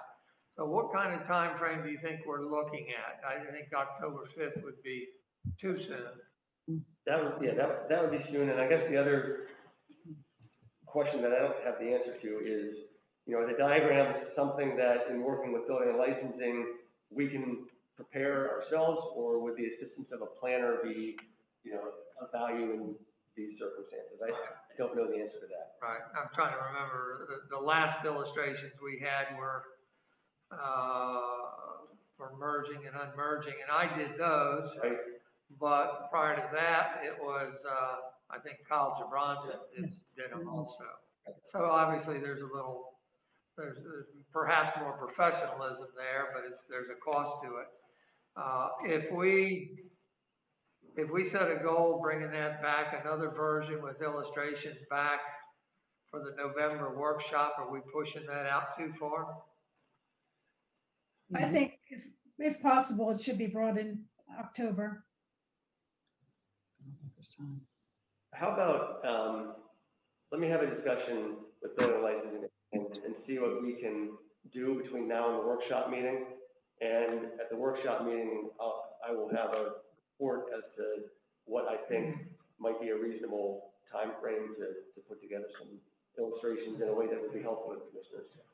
Even pencil sketches, I think, might suffice to help us better understand, and it might help building and licensing and you understand all the different alternatives and deviations. Commissioner Gossett and then Commissioner Gay. Yeah, just a suggestion there with regards to outside services. You may want to consider talking to the consultant that the city is using for the CDP, the resources there that her organization has for developing guidelines or models, if you will. And another question, if you go back to building and licensing for this discussion, I've always just concerned, FAR calculations are developed and separately for residential and for commercial. Has there ever been any thought on gross floor area to developing those as they specifically relate to residential and to commercial? So just as part of the discussion you have with building and licensing going forward, if you could bring that topic up. Thank you. Yeah, I appreciate you mentioning that, because yes, the commissioners have talked about breaking gross floor area into two distinct separate provisions within the code, where this column is gross floor area as it relates to residential projects, and this is gross floor area as it relates to commercial. Because there are two distinct different uses, and that's the beauty of a zoning code, is to define use. And as I've preached too many times, that one size does not fit all. Very good. Commissioner Gay. Yeah, I gotta say, I think we may have left out one of the main headlines here in this discussion, and that is that I think we came to agreement back in July that this was a change for residential only, that it was intended that way from the beginning, because it was intended to go back to the way the code had been interpreted before that Board of Adjustment decision which used all residential examples in it. I realized the case was commercial, but the whole idea was that it was the residential piece that had been kind of disrupted by that decision. And so the idea was to go back. And in fact, very specifically, it was about decks. So, and I think, and others correct me if I'm wrong, but I think where we came out is we're looking at open decks and we're looking at residential only. However, I now see that it may not even be that easy, because I had, between the last meeting and now, I had actually talked to Glenn about, well, rather than going through the rigmarole of trying to define walls, which seems to have taken us down many bad paths, why don't we just define a deck and then exclude it? You know, I mean, that seems to be the easiest way to go. But I will also tell you that I am learning from people in the community that decks have not always been excluded, that there are, I know of a handful of homes that have been built where the deck was including gross floor area. So what you have is an inconsistency. It's not a matter of going back. You've got an inconsistency that's going to benefit some people and not benefit others. And I don't know what we do about that part. Commissioner Calusi and then Commissioner Byrne. Yes. Commissioner Gay's right. We did circle back to the idea of this should apply to residential only. However, I do still think that there's issues concerning, as our city solicitor mentioned, about a landing for a stairwell and balconies for a hotel. So I don't think, you know, maybe in this iteration, those aren't necessarily considered, but I don't think we should be forgetting that those are issues that we need to address. So I'm hoping that somewhere along the line, whether it's in the definitions, I don't know, but I'll close this in saying one of the things that we had talked about, and I know was in the budget, was to have the zoning code rewritten by professionals. And I still think that is an extremely important thing to do. And I think we should do that as soon as possible. It will take some time. The sooner we get moving on it, the better. Commissioner Calusi, we'll put that on an upcoming agenda for discussion. Thank you. Commissioner Byrne. Thank you, Mayor. Yeah, I certainly agree with Commissioner Calusi and Gay's comments the last few minutes. I think it's important to recognize that there's some real fairness issues here. And so I think the sooner we can move this ahead, I understand the timetable and the calendar of working with building and license and the solicitor's time. But we have a number of residents that are caught up in what Commissioner Gay called the inconsistencies. We have a number of residential properties that apparently are out of compliance given the recent interpretations out of building and licenses. And we have a number of people in the planning stages that need to know where we are at. And so I think to be fair to all of those folks, you know, we need to get our act together around this as soon as we, in a practical way, can do that. Thank you. If there's no more commissioner comments, we're going to go to the public. Max, we've got Tom and then Sturgis, Dr. Trejos. Well, whoops, wrong list. Tom Sturgis, Dr. Trejos, Rick Walter, and Frank Cooper. We'll start with Tom Evans. I'm going to pass it over. I'm going to pass it to Sturgis because you've covered everything I needed. I guess the thing that comes up for me, and I haven't gone back and looked at the code to kind of make this clear to me, but my thought is that any restriction or expansion on gross floor area should stem from the intent. And so what is it that we're trying to control or limit when we look at that? And do decks and balconies, how do they contribute or take away from, what we're trying to accomplish?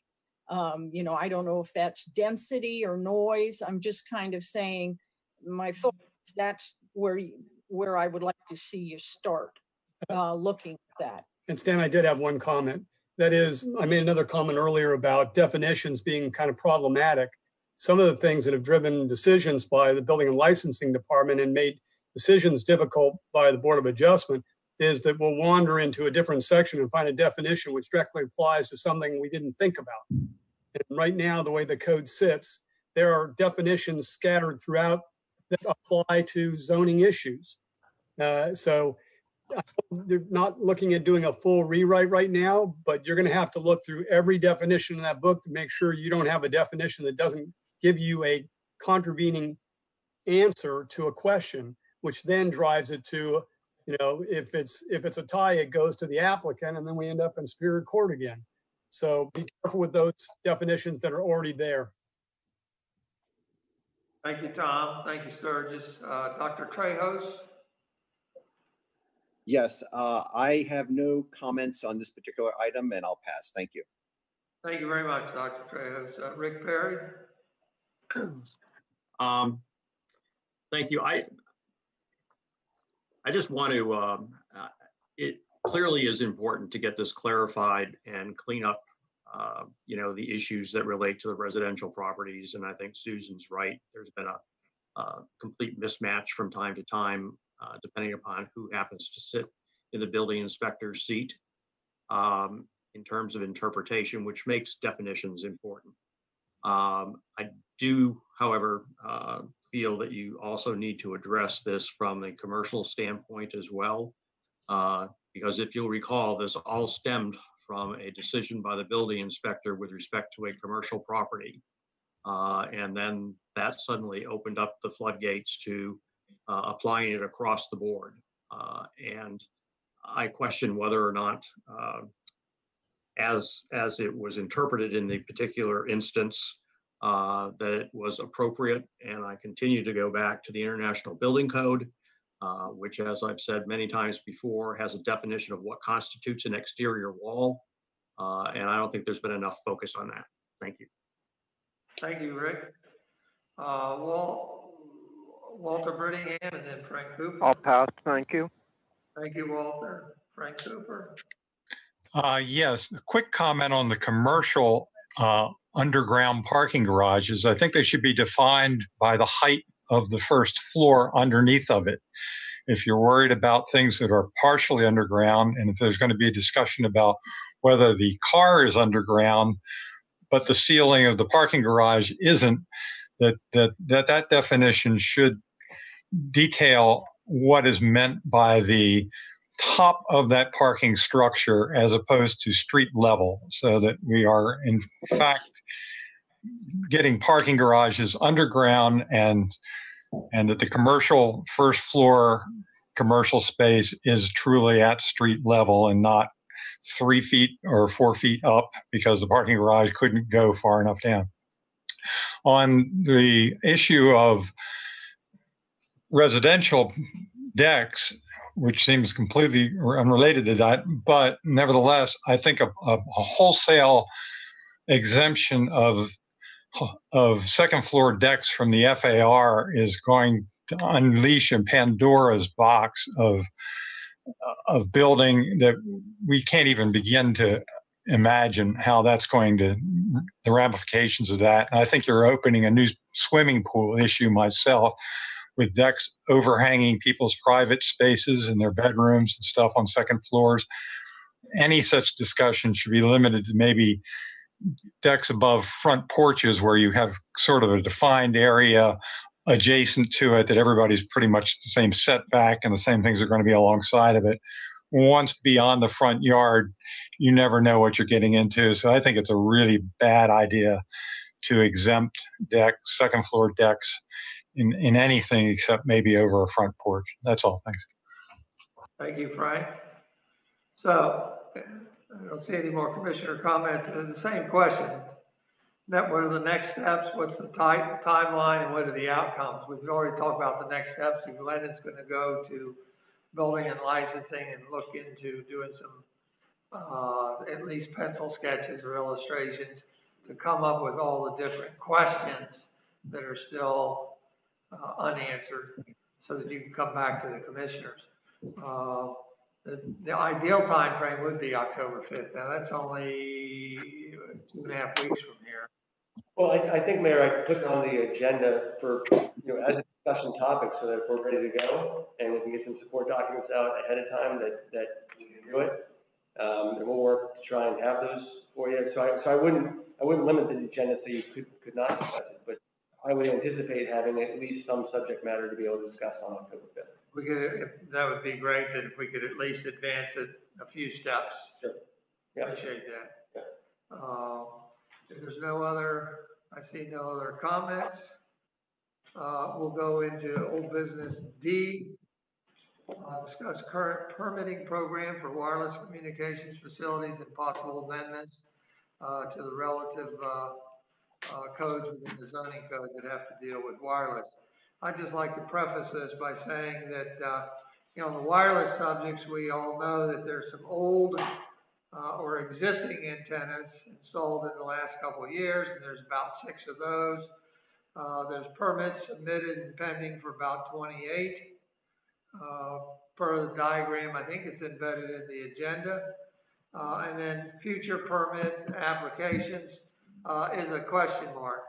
I recall at one of the previous meetings, of course, wasn't sworn in at that time, but one of the previous meetings, the desire from the Environment Committee was, can we identify how many are into the future? I was watching a Planning Commission meeting not too long ago, and there was a report given that mentioned that this person thought that there were 40 to 50, maybe 60 more estimated number of antennas going into the future. Now, I don't know where the numbers come from because I don't think we have any of those numbers like that. So maybe Sharon can address that. We've got 16 recommendations that the Environmental Committee recommended to us. We've got Verizon feedback on those recommendations. We've also got some minimal, but some feedback from the Cohen Group. And some major concerns were included the following: 60-foot residential setback, noticing the public, aesthetics and health concerns. Regarding 60-foot setback, I just want to make it clear that what I heard in previous meetings was that some commissioners indicated, yeah, that sounded like a good idea. I just want you to understand that until all the commissioners have decided it, we can't report that that's a done deal. The other thing is noticing the public. It's been reported that at least a few commissioners are interested in noticing the public when permits are submitted. And again, we really need to bring everybody into the picture and discuss that before we say, yes, that's a done deal. And then, of course, discuss aesthetics. The objective today really is more of a short discussion rather than long. It's intended more to ask questions of Kevin and Sharon, and then to be able to give direction to the city manager and Kevin, with the intent that the city manager comes back to the Board of Commissioners with their own recommendations on how to address the recommendations within the Environmental Committee. So that they're kind of doing some of the homework and legwork and making recommendations to us. And at that time, I expect that we'll tackle each of the Environmental Committee's recommendations individually. The agenda says we would start with the permitting program. Sharon, I'm just going to turn it over to you to share what you'd like. And then we can go to commissioner questions, if that's all right. Thank you, Mayor. I think you gave a pretty good recap of where we've been, and certainly you've been involved in this process prior to this point during your time serving as a commissioner. So we did prepare a list of just what we have in the pipeline now. That's embedded in the agenda for anyone who wants to see that. Including on the bottom in a blue color, the antennas that were installed by AT&T before this time. So So they were the first that we had from AT&T. We knew Verizon was coming back into the picture, and they certainly did that. And the ones listed here, specifically on the boardwalk and other areas, are currently in process and being reviewed by Building and Licensing and then Mr. Williams. Mr. Mandalis and I did have a conversation with the city's consultant from the Cohen Group, and we plan to bring forward some other recommendations for the commissioners to at least consider. I don't know, Glenn, if you want to add anything to that. Sure, just briefly. So we did Mike Roberts at Cohen Law Group, and it was actually, I thought, a pretty interesting discussion that moved the ball forward. He shared with us sort of his expertise from the legal side as to whether the recommendations could be implemented or not, and he had some initial reaction that many of them could be implemented purely from a legal perspective. He also shared with us what it means from a practical perspective as to, what would be the additional timing, what would be the additional exposure, risk or litigation-wise, and so we asked him if he would spend a little bit more time fleshing those issues out for us and responding to us in written form. So he's doing that, and at some point we'll be able to have that and bring it to the commissioners. But I wanted to report that it was refreshing that his initial response was not no to everything. It was yeah, I think legally some or most are doable, but I wanted to know more about what that means practically for us. So that's what he's working on now. And we'll have that hopefully in the near future to maybe put on the workshop if you so wish, Mayor, in October. Okay. Relative to the mention that somebody estimates 40 to 50 small cell sites to be requested in future years. Do you have any knowledge of that? Because the last time we met, there was no number given. Yeah, so, as I said, when this was first introduced way back in 2015 and 2016, and I met with AT&T and Verizon at that time, we knew AT&T was coming back to us, and they're noted on the bottom of this table that are already installed. In my conversations with AT&T, and I believe Joe Divis is on the line if he wants to add anything to this, AT&T was pretty much, not committing to anything new, but of course, that's always up for the future. Verizon, we also knew, starting, I think, way back in 2016, in first meeting with them, that they were coming forward. You'll recall the cell on wheels that they installed while the city hall was under construction, and then the permanent wireless on the tower here. So, and then of course the ones in the pipeline now that have already been submitted. I never heard a 40 or 50 from either AT&T or Verizon, so I don't know, where that would be coming from. Joe, did you want to add anything to that about AT&T in the future? Joe Divis? Okay.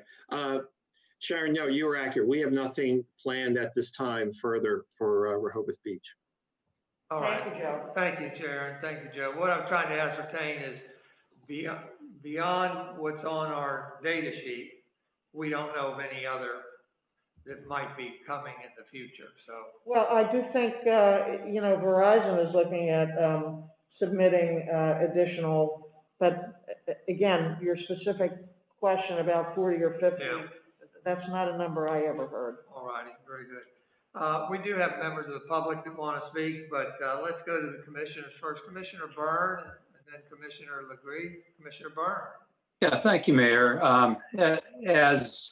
As most of you know, and as those of us that have been on the commission the last year know, that the Environment Committee has been hard at work on taking a look at the 5G issue. And I believe that the chair, Charlie Garlow, and one of the committee members who has really led the way for developing the proposal for 5G in Rehoboth Beach, Heather Metz, is on the line. And so, Mayor, I don't know if there's time today for them to talk about this proposal, or if this is going to kind of be part of the package as we go ahead toward the October workshop and the solicitor gets some additional information, as he was saying, through the law group as to what makes sense for our city. But I do want in the near future, if not today, that the Environment Committee can make a proposal or can have time to talk about this proposal, where it's come from, what it's all about, what the science behind 5G is, and then have some questions and answers to get us all up to date and to be able to seriously consider what they're talking about. Thank you very much. Commissioner Lagree. I'm on board with Commissioner Byrne. And I'm sorry, City Manager, I have not seen the embedded table, and I apologize. I printed out the agenda last night, and I have not seen it. But do we know what kind of antennas that those that are being proposed? Because 5G is divided into three subsections, and the literature talks about 5G with the really small waves and the high frequency. And when that happens, we're going to need, the literature says you'll need about 10 times as many antennas as you now have. But up till now, I don't know whether the antennas that we've been permitted are for backhauling. I don't know whether they're for vendors to sell cell service to people, or whether they're building their infrastructure, or just what they're doing. And I'm with Commissioner Byrne. I can wait. I have a lot of questions, and I can wait until October and pile on then. Thank you. Anybody else? Oh, can I say one more thing? You can. If that person from the Environment Committee wants to say something today, I'd be happy to hear what she has to say, to give us an idea where to head in October. Yeah, I do believe that Heather Metz is with us, and she's more than happy, to have a few minutes. We'll go to the public. We'll go to the public. Anybody else, Commissioner? No. We've got on, maybe it's wisest, we've got Bonnie and Megan from Verizon, and Joe, you just heard from AT&T. I don't know what the best program might be to let them go at the end so that they can react to citizen comment as well as ours. So I'm going to do that unless there's objection from them. Wanted to start off with Tom and Sturgis again, and then we'll go from there. I'm hoping that we can, I'm willing to hear everybody's comments, but I'm hoping we can keep this maybe to 15 minutes. We've got 1, 2, 3, 4, 5, 6, 7, 8, 9 speakers, and want to hear what everybody says, but also am primarily interested not in hearing repetitious information, but questions and suggestions for routing to go forward. So we'll start with Tom. Yes, Tom and I, this is Sturgis, have nothing to say at this time. Thank you. All right, thank you. We'll go with Heather and then Dr. Trejos.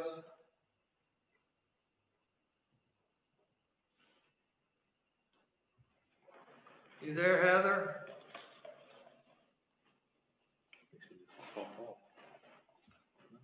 Well, while we're waiting for Heather, Commissioner Byrne, I will say that we can get her back in representing the Environmental Committee to do some more explanation of the, I don't know that we've spent any time looking at the individual recommendations, so we can certainly do that.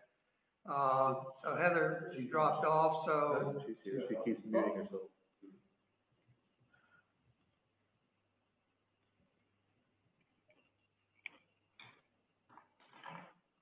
Hello, can you guys hear me? Yes. Yes. Hi, everybody. I don't want to go too in depth here on the background because hopefully you guys have all read the proposal and hopefully you guys have been following some of this issue. But I just wanted to reiterate the goal of the proposal. There's some main goals here. The main one is to protect the health and the safety of our residents. Also to maintain the valuable aesthetics of the city as outlined in our comprehensive development plan, to minimize any property value reductions and to maintain the transparency of the process. I really feel like we are making a lot of progress on this. The thing I'm left with is that the people that we've asked for opinions about this are the law group that wrote the proposal. And I'm not sure if I guess Verizon provided some comments as well. So what I think would really serve the city the best is for us to have an outside independent opinion of the recommendations versus what the law will allow. And I think that would really help us move forward. I think the last meeting I had suggested a few law firms that have helped other cities develop ordinances that are protective of their residents, and they might be very helpful in making some progress on that. I think Dr. Trejos is going to speak as well. We had a great meeting with him last week. He did also have some concerns regarding and agree with the proposal as far as performing on-site radio frequency testing on all of our communications facilities throughout the city. I think that we could really voluntarily ask our providers to do this for us. And I'd really like to suggest that we do that, to work with AT&T and Verizon for them to voluntarily go out to all of their sites and do pre and post installation. I think this would show a really good faith effort on their part, an effort to meet the FCC requirements and also to put the citizens' minds at ease as far as what's going on in the city. I think those are two really important ideas. And I'll let Dr. Trejos talk about the rest of our conversation. Thank you. Thank you, Heather. We'll get to Dr. Trejos next. However, I think we have a good program with Sharon and Glenn going to be doing some research.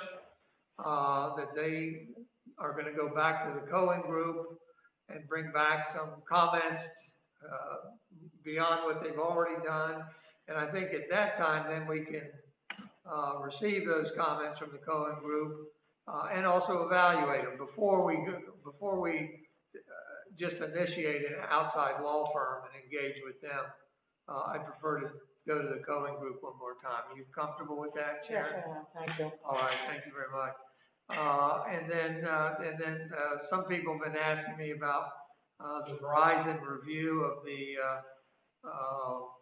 Environmental Committee recommendations. Can you just give us a little insight into the objective there of having them review it? Because remember, it's all a public document, so they had the right to look at it anyhow. But I personally thought that it was probably valuable to try to get them. We've got to be mindful of that for all the pending permits. We have no right to change the rules midstream. What the rules were and the ordinances were at the time they submitted them, that's it, correct? So they're commenting on future things, but I think that could be of value.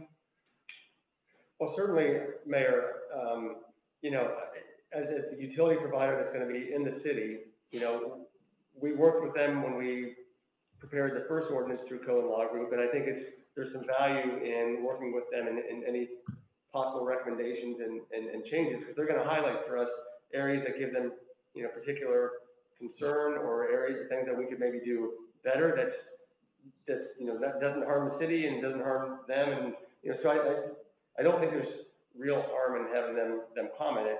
Obviously, what we have to be careful about is some of those areas, while it might make the utility provider's life a little bit easier, if it's important to us, we need to be sure that if we implement them, it's done in a way that's legal and you know, it suffices for our needs. So I think there's always value in having that kind of input.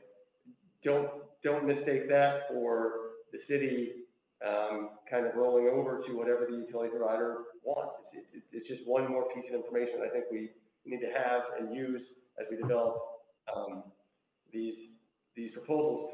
I would say as to the Cohen Law Group, you know, I do view them as an independent law firm who's looking at this on our behalf. They don't have a relationship. They don't represent any of the utility providers. In fact, in the conversation we had with Mike Roberts, he specifically said a lot of his day is spent, you know, upsetting the providers, because that's just what he does for municipalities, is tries to draft ordinances that work for their particular municipality that isn't always an ordinance that is, you know, met with favor by the utility provider. So I do think that we're proceeding, you know, in a good way to try and address the environmental committee's recommendations. And I have confidence in the Cohen Law Group to give us advice that, you know, is going to be meaningful and useful for the commissioners to evaluate whether to implement some or all of the recommendations. But I don't think it makes a lot of sense to change horses at this stage as far as they go. As you said, Mayor, the Verizon comments, they're publicly available, and we welcome anybody to, you know, give us additional input as to, you know, the environmental committee's report and the comments that Verizon's made on it. We're just making us all smarter and able to make an even better ordinance. Thank you, Glenn. We'll go back to the public. We've got Dr. Trejos, Walter, Frank, Bonnie, Megan, and Joseph left. Dr. Trejos, can you condense your 50-page report to 5 minutes? Mr. Mayor, hello again. What I was trying to do with this presentation was to try. Yes, can you hear me? Yes. Yes. What I was trying to do with my presentation was to address many of the questions that you have just now raised and the commissioners have raised. The problem here is that this topic is somewhat intensive, but I have created a presentation that'll bring it down to a level that both you as mayor and the commissioners need to hear in order to go forward with the workshop and how to understand why you're going to have 50 or 40 or 50 antennas in the future. And that's what I'm trying to bring everybody up to speed for future deliberations. Now, to do that, I would like to ask the moderator if he could put my slide presentation up on slide view mode, please. Forgive me, Dr. Trejos, but how long do you think this presentation is? Well, I can't give the exact answer to your problem. I do not know if I would be able to attend the workshop because that's during the week when I'm seeing patients, and unless it's on a Friday afternoon, I could try to condense it as quickly as possible for you. But I think what I have to give you here will be extremely beneficial to the city and to the commissioners here if you really want to know what you're going to be running into. We'll go ahead and start. If the commissioners, I'll try to. Commissioners have other thoughts on shortening it, you let me know. Very good. I'll try to expedite as fast as I can. Thank you. Are you able to, is the moderator able to put up the presentation on slide mode so everyone can see? I think it's, Max, it's in the agenda, down under agenda item. Yeah. Oh, I'm sorry. It's actually all the way at the top in the correspondence. It's the last one, the communication facility. It was actually directly forwarded to him, and it's in a direct email to him also.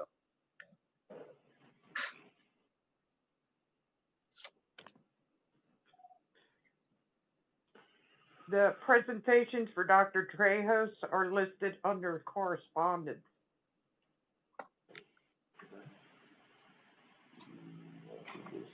Yes. Are you able to access the agenda? We got it.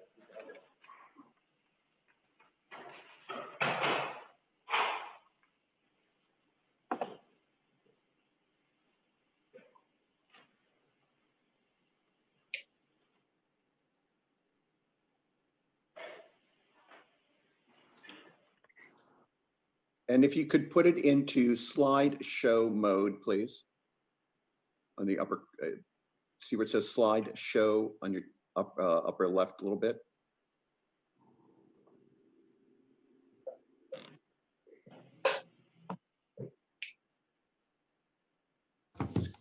All you have to do is click slideshow.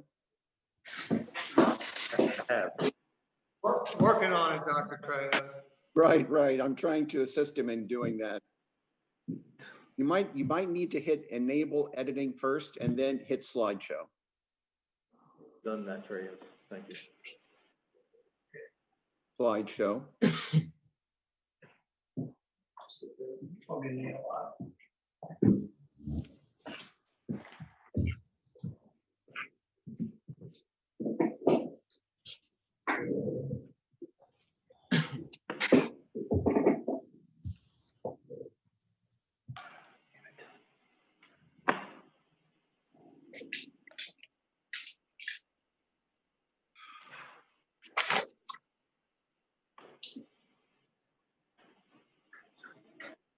All right, I can't get it out of there.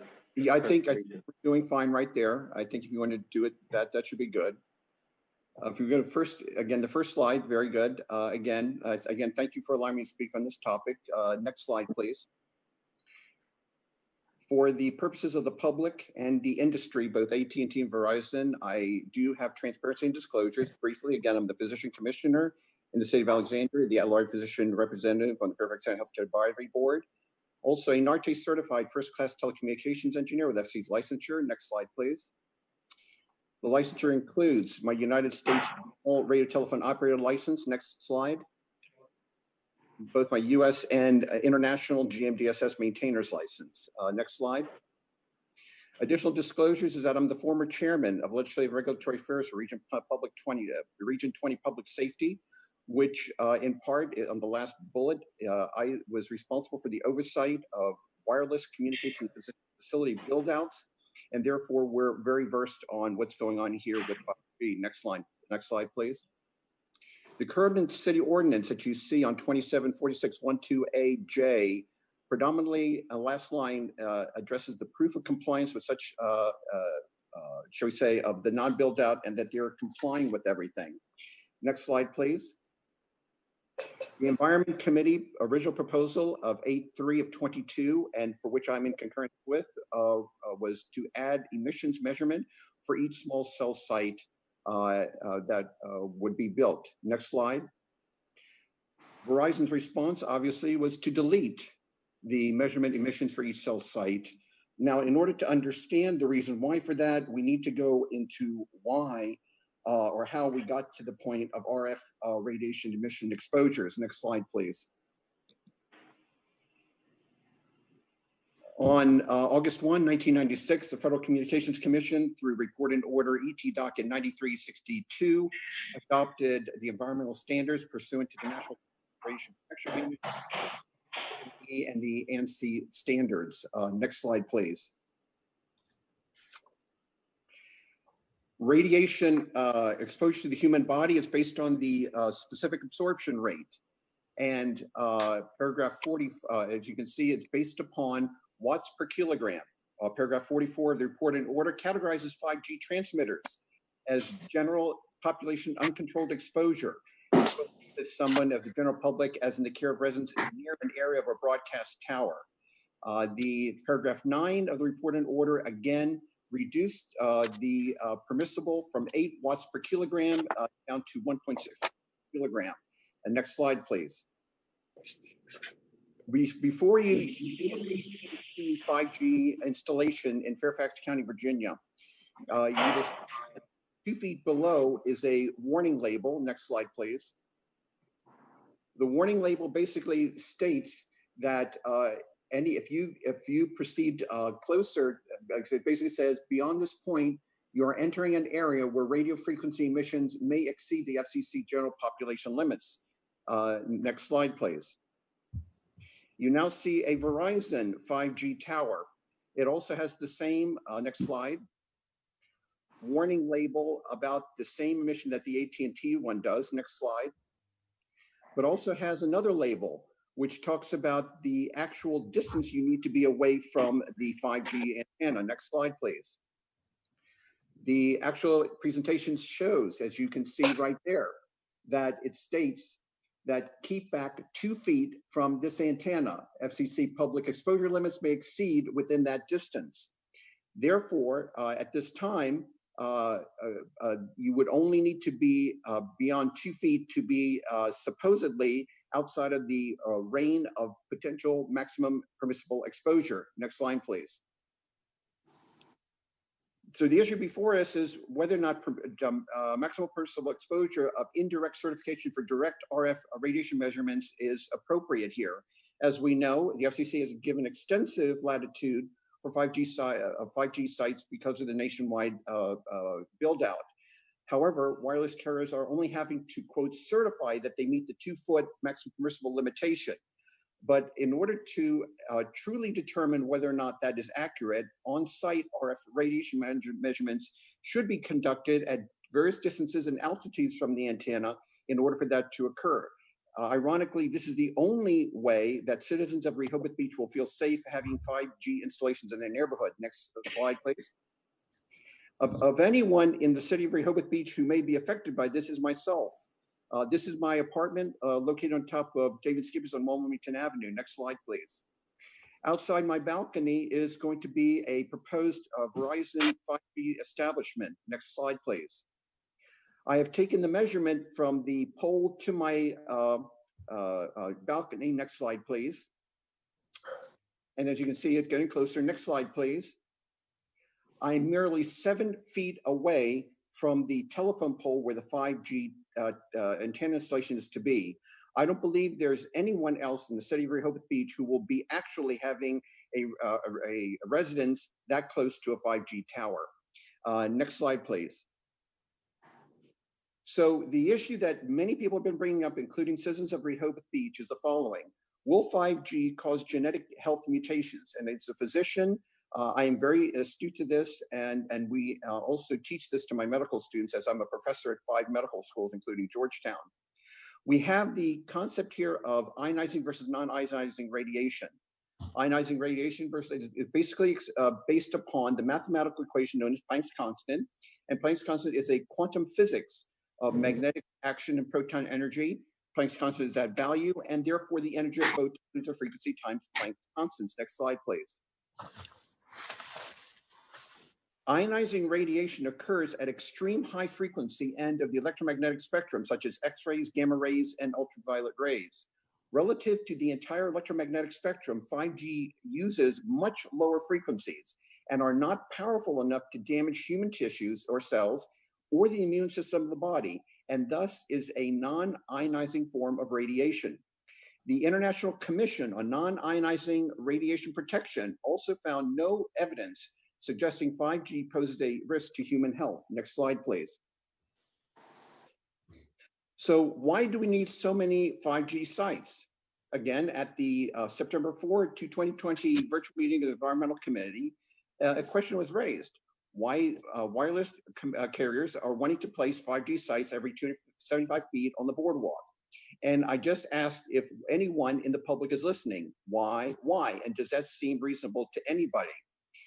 To answer that, let's proceed forward. Next slide. The entire concept of cellular design is a US patented by the Bell Telephone Laboratories back in 1979. Next slide.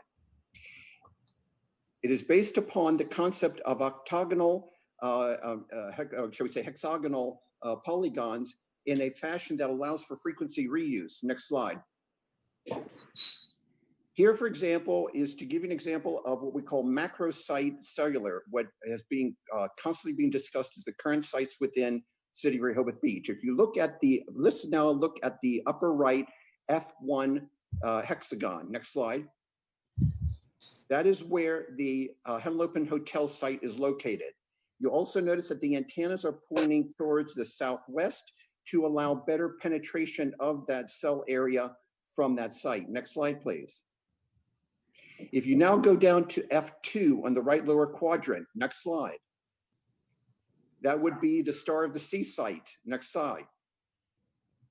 And now you see the antennas on top of that site also gearing more to the northwest to allow for proper coverage in the central part of the city. Next slide. Now, if you look at the F4 central one, next slide, that would be where the current water tower is. Now, we must not make a mistake here that the antennas on the current water tower that you see before you, obviously it's been cleaned up and repainted. Those antennas above that are Bogner 800 megahertz trunk public safety network antennas used by the state of Delaware. The antenna that's around with a squiggly red line is the microwave link to the public safety network. It is not a cellular system site antenna.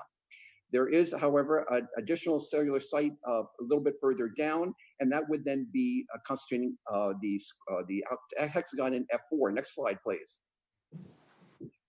So now we go back down to F1 on the lower quadrant. Next slide.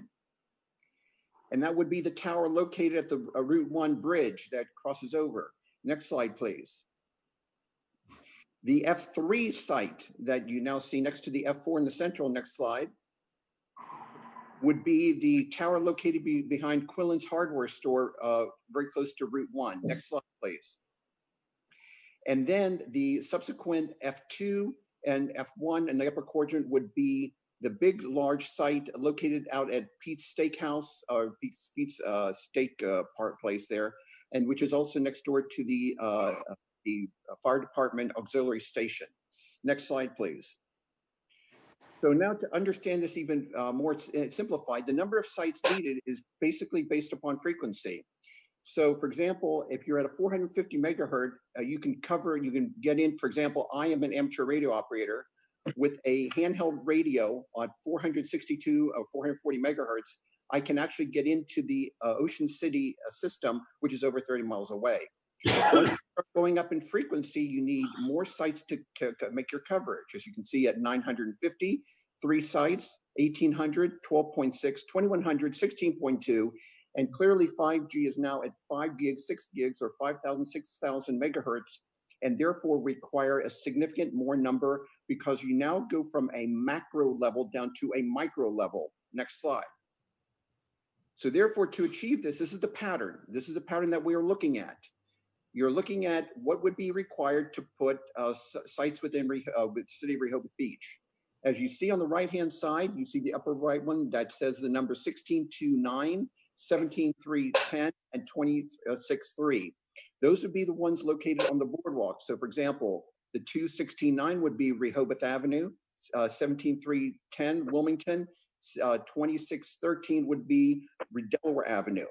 And then what would have to happen is you're having to basically go as much as a block away to then set your next antennas up. For example, at the corner of Wilmington Avenue and First Street. And so you see how the pattern's going to be designed. Yes, at this time, Verizon and AT&T are trying to get the initial setup to get boardwalk coverage and beach coverage, which is going to be substantial. But I can guarantee you in the future, many more applications will be coming. Next slide. And in the future, that's going to be significant because 5G is going to be the future of how we deal with things both in broadband and other industries in cellular and autonomous driving. And so eventually what's going to happen is you're going to have micro cells within the micro cell at some point. And so do not be surprised one day when you have Verizon and AT&T asking you to put up sites practically on every telephone down the streets. Anticipate that for the distant future. But now the issue becomes is everybody's concerned about, well, is the 5G dangerous? Is the 5G itself dangerous? No, it is not. The 5G is the technology, not the frequencies that it's being broadcast on. So next slide. So 5G is actually going to be octagonal frequency division multiplex accessing, which I can see here is the benefits of quadratic amplitude modulation, frequency division multiplex access. This is beyond most people's understanding. Next slide. And this is a depiction of those who are in the industry understanding frequency time representation of 5G OFDM signal processing. Next slide. And of course, it gets even more complex when you start looking at trying to figure out the mathematics to the subcarriers. Next slide. And now you get into the actual calculus that is involved in doing this. So next slide. I hope this now gives everyone an understanding of what is going on for the future and where you should be anticipating wireless communications build out. Again, as I mentioned, 5G is the future. We know that, for example, Tesla and their entire autonomous vehicle system is going to be based on 5G. And in order for an autonomous vehicle, for example, in Rehoboth Beach to be able to go everywhere, it's going to require substantial more 5G than what is actually there. But again, I do want to reiterate that 5G is a non-ionizing radiation, will not cause harm to the human cells or to the immune system. However, it still becomes important that we still should have testing of the sites in order to verify and not just merely certify, which I have done in the past in my capacities and my licensures with Fairfax County, that merely certify that the sites have met the maximal permissible exposure limits. Thank you. And next slide, if there's any questions, I'd be welcome to entertain them and answer them, please. Any questions from the commissioners? If not, I'll thank you. Commissioner Lagree, you've got your hand up. Yeah, I think we should remember that all of this data that these antennas are sending out, and we must remember that they're collecting data which has to leave our town and go somewhere up in the cloud. And that also requires a huge data transportation system and infrastructure to move that data around. And the telecommunication companies are going to want to do that as cheaply as possible. We would hope they would use underground fiber optics with really low latency, but they're going to be looking at the bottom line. And this is a huge deal. Now, the Ninth Circuit Court, Mary Schroeder's court, found that we do have some things to say about aesthetics. And I won't read you that last conclusion that's on page 74. But when we talk some more about this in October and November, I'll be glad to share those parts with you, as well as the minority opinion, which was done by Judge Bress. Thank you. Thank you, Commissioner Lagree. Thank you, Dr. Frejos. Appreciate it. I'm sure you'll be available if Sharon or Glenn or the Environmental Committee have more questions. We thank you very much. We're going to go next to Walter Brittingham, and then Frank, and then the Verizon and AT&T folks. So Walter Brittingham.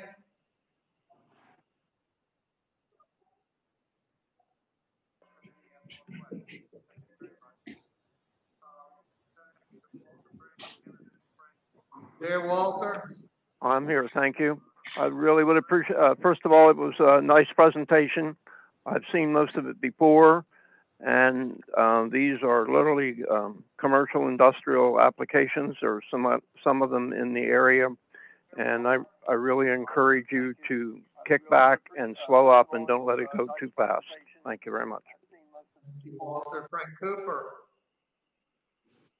Yes, my comments are on a slightly different tack here. I'm concerned about matters of a new bandwidth that's been added to the 5G genre, which interferes with GPS networks. And this is kind of flying under the radar so far, but since we're talking about this, I think it's the time to bring it up as a matter of concern and education for the public. And the recent FCC decision expanded the cellular frequency band to one near the GPS signals, which has kind of sent a shockwave through the GPS stakeholders who have formed a group called Keep GPS Working. And I'll send you all a link to that organization. While the frequencies in question here today are currently these frequencies we're talking about are only leased to Legato networks and new frequency. And what we have today is being deployed by AT&T, Verizon, and Sprint are not in this in this bandwidth, but it is kind of common for these large companies to buy and sell bandwidth, portions of bandwidth. And so, and it's also unimaginable that Legato Networks in their build out wouldn't end up being here too. So this is not like, it's not an immediate problem, but it's going to end up here. And the report of the Cohen Group notes that the FCC made it clear the environmental effects of radio transmission refers to the human environment and includes health effects on human exposure. It does not mention radio emissions effects on GPS devices, of which there are many that are important to the city. To name a few: fire and rescue deployment, aircraft flying overhead, surveyors, motorists, delivery people. We all know the value of GPS. And I urge the city of Rehoboth Beach to join the Keep GPS Working Coalition of stakeholders, along with such illustrious members as the Department of Defense, virtually every airline in this country, large and small, the Aircraft Owners and Pilots Association, and the Professional Pilots Association, the National Society of Professional Surveyors, the National Weather Association, the American Trucking Association, FedEx, and UPS are all against this and want to overturn the FCC's ruling. So I would just like to make everybody aware that this is coming down the road and that we should be on board with it. Regarding the aesthetic impact of the multiple 5G antennas that are going to be a part of life here, and we are all looking forward to 5G services. There's no doubt about that. But as far as the aesthetics go, there should be an agreement to deploy these. When they deploy these, they should have underground connections, and this should be a goal of the city. It's a goal of the CDP. And as we're starting to build out a new communication infrastructure, it should be underground. They should be putting conduits in and running the stuff underground as we gradually migrate all of our above ground communication and power to underground. Thank you very much. Thank you very much, Frank. We've got Bonnie and Megan from Verizon. I assume you are together. You're both welcome to speak. Yes, thank you. And first, let me say congratulations, Mayor Mills and Commissioner Gossett and Lagree on your election. And we really look forward to working with you. We have worked collaboratively, I would say, with the city over the last, it's probably been 2 years now on these issues. And as Mr. Mandela said, we haven't always agreed on these issues, and we haven't always been happy with the outcomes, but we have at least had a dialogue, and just wanted to say that we look forward to continuing that dialogue on these issues with you, and the opportunity to review and comment on any proposed changes that might come out of this to the ordinance and the design manual. Very good. And I'm sorry, were you Bonnie? Oh, I'm sorry. Yeah, Bonnie Metz with Verizon. Okay, Bonnie, thank you very much. Did Megan want to say anything? Hello, and Megan. I am legal counsel for Verizon. I have nothing additional to add. Bonnie covered it, but we look forward to the opportunity to work with the city, their council, the Cohen Law Group, to answer any questions and ensure that we have a mutually acceptable approach to deployment. Thank you. Thank you. Joseph Divas with AT&T. Good afternoon, everyone. Joe Divas, AT&T. I echo Bonnie's congratulations to you, Mayor, and to the new commissioners. Clearly, we worked with the city on the prior ordinance, and we'll look forward to remaining. Thank you very much. No, yeah. Just two things. One is our small cells are all fiber fed. That backhaul is always through fiber. Whether it's above ground or below ground is really up to whoever the fiber provider is.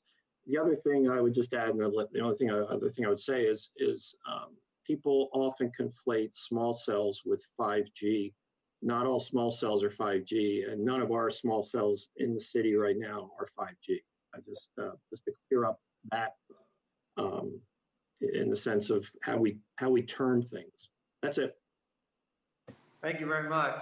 One thing was mentioned about aesthetics, and at some point in the future, I expect that Kevin Williams will be bringing a drawing of what the new boardwalk lights will look like. They're very similar, but they are just slightly different. But he didn't want to illustrate them until there was agreement on the final design. So are we getting close to that, Kevin, you think? I believe we are. Verizon had sent some things in. We provided some comments back there for some catalog cuts. Just waiting for that to come back in, and then we should have it. Very good. I think the good news is that the Verizon boardwalk antennas are 5G versus 4G, which they apparently were originally intended to be, which means there's smaller equipment boxes on the antennas. So that's good news for aesthetics. So are there any commissioner comments or questions? I think we need to define the difference between small wireless infrastructure and small cell wireless infrastructure. The small cells are 5G cells almost by definition. The other small wireless infrastructure might very well be much longer wavelengths, and I don't know what AT&T is using, but the real small cells are almost exclusively 5G. And as Mr. Cooper said, and as I've said, we want those fiber optics to be underground, and to attach more fiber optic lines to our right-of-way utility poles is just not aesthetic, and we just need to think about those things. I looked in our charter. We talk about all the things that all of our utilities, our gas, our electric, our sewer, our everything that runs in the right of way, but we really don't have a right of way ordinance, an ordinance that manages the public right of way, and that might be something we need to think about. But as it has been said before, and as Frank said, and as Dr. Trejo said, there is a tremendous incentive to attach these antennas to anything that stands up. And in the Ninth Circuit Court, that case, many of the appellants were members of electric companies who owned the utility poles, and the findings were that these telecommunications people, the wireless people, can attach their equipment, be it small wireless equipment or conventional, to these poles. And there's going to be a tremendous incentive to do that. And we got to get ready because that's coming. Thank you a lot. Thank you. If there's no other commissioner comments, I want to try to reiterate some of what we've talked about today as far as the timeline and actions going forward. We've talked about the environmental committee being able to have time to present their rationale on why they came up with the 16 recommendations. So we'll look at our calendar for that. We've also talked about, see if I get this right, Sharon and Glenn, that hopefully you absorbed everything that was said today, and that you are going to further go back and further consult with Cohen Group, and then take a look at the 16 recommendations, and then come back to us at some point with your own recommendations on how to address each of those 16 points. Is that accurate? Yes, thank you, we will. Thank you. And so one thing we don't know what yet is the time frame, so I'll just have to be in touch. We'll have to see if there's time to put the environmental committee on the October 5th workshop or not. Hopefully we can do that. Very good. Any other questions from the commissioners? If not, we'll go to the next item, which is discuss strategies and path forward in addressing the COVID-19 pandemic. Yeah, we all know that the actions by the city in response to the pandemic have been fluid, and we've learned some do's and don'ts. It's been 6+ months after the start of the pandemic, and things have stabilized a bit. In the past, things were changing weekly, as we know. With the then accelerated pace, there were no rules and criteria written down, and I like written policy, and I want written policy. I'd also like us to be more anticipatory. Let's assume, for instance, that the pandemic's going to be here a while longer, and let's address some issues as we go forward, such as preparing written rules, amending or creating new code. But also let's examine if we want to allow for any special conditions allowed under the pandemic to extend beyond the pandemic, and if so, similarly develop new code if necessary. By example, if we decide that outdoor dining should be examined for the possibility of extending beyond the pandemic, then let's look at it and analyze it and develop rules or enact new codes to do so. Many of us know that Governor Carney is allowing outdoor dining and consumption of alcohol outdoors through March 31st, 2021. And as our city manager mentioned in previous meetings, she is gathering information about how to manage outdoor dining. To date, there have been 48 applications within the city of Rehoboth Beach for outdoor dining received, and 44 approved, and 38 of those serve alcohol. Proved very successful for many visitors in the dining establishment. But there are issues going forward in order to accomplish continuance of outdoor dining, and Sharon will provide key data and preliminary analysis and recommendations to the commissioners so that we can make informed decisions on this topic, but also on other topics.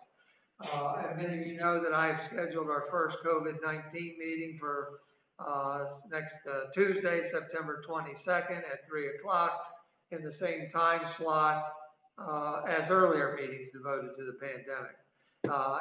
It'll still be a virtual meeting, and the agenda for the special pandemic meeting was posted last week with a very detailed agenda. My intent in expanding the agenda is to better identify and then focus on specific topics at each meeting so we can better solicit input from our stakeholders. I see the goal is to analyze various identified topics timely in order to establish new or amended codes by February 2021, preceding the March 31st date. City manager and her team will follow up with local organizations and businesses for their input and report back to the commissioners. I would like to designate commissioner leads or liaisons for certain topics in the future, and this topic was a part of Patrick Gossett's campaign platform, so I would like to designate Commissioner Gossett to be the commissioner representative for this topic and work with the city manager and her team as needed, kind of the go-to person, if you will. So I'd like to see if, I'd like to get your feedback in a second on all this and what our schedule is going to be, whether we're going to plan for every Tuesday or as placeholders for a while. But I'd like to turn it over to Patrick if he could provide more feedback and maybe review what some of the individual topics we need to look at in the next many months. Thank you, Stan.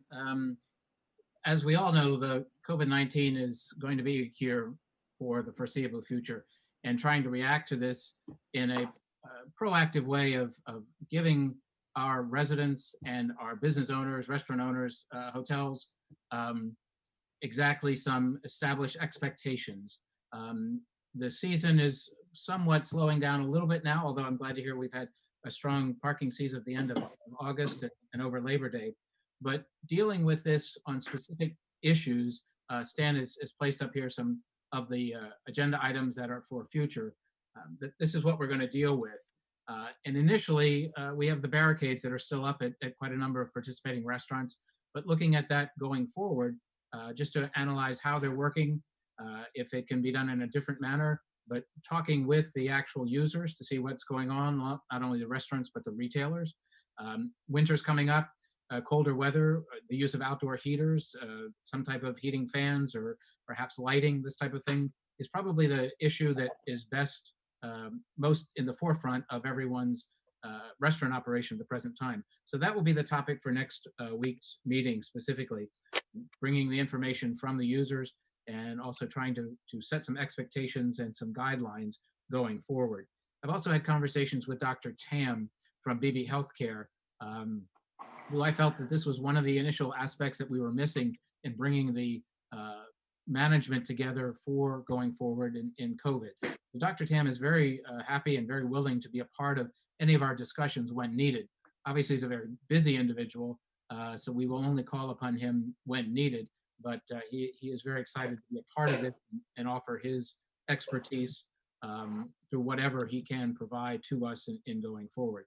Obviously, this will include information that the city manager will gather from the chamber, from Main Street, city department heads, this type of thing. But bottom line is to give us a path forward to deal with specific issues in an organized way so that we can then make some decisions and communicate that back to the users. Very good. Thank you, Patrick. Sharon, as we approach this first topic on the 22nd, we're going to be talking about outdoor heaters and fans and barricades. Want to share any ideas on what would be some anticipated concerns that we want to address, and what are some possible outcomes from that relative to heaters and barricades? Well, without giving too much away, I mean, the staff and I actually discussed it earlier today at a meeting, and I think, well, I know that the recommendation is going to be to remove the barricades and discuss just exactly what some of the comments were with the restaurant owners and managers. So we actually went to every restaurant who currently has outdoor dining, those with barricades, those without, and asked them how long they plan to stay open, and various questions about outdoor dining in particular. Generally, globally, overall, everyone loves outdoor dining, and they want to continue that. So I think that will be up to the commissioners in the future months to, as you said, Mayor, to set some policy regarding all of this. There are also other, I'll say, many other nuances that will come up based on what the commissioners decide, particularly relating to our current ordinances and what effect any of these or a number of these or others would have on the current ordinance. So it's going to, take some time to really dig into this and come up with what is best for the city, restaurant owners, and certainly for the public.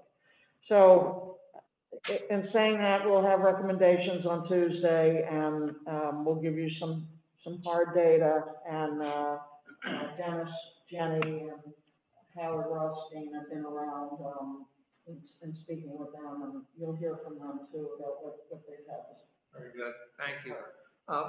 Based on all this, I'd like to get your input. I'm suggesting that if you look at the list there, it's rather extensive, and if we just do 3 things a week, why don't we schedule the next 6 Tuesdays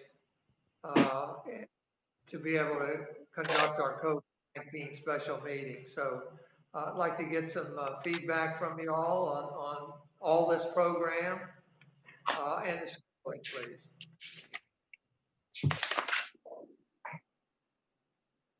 And if I hear nothing, then we're going. Okay, that was easy. Thank you very much. Thank you. So Tuesday, well, Pat, we're keeping them at 3 o'clock till after, at least till after the 31st, so you can attend those, farmers markets, and then, later on, we can decide whether we want to make them earlier in the day or not.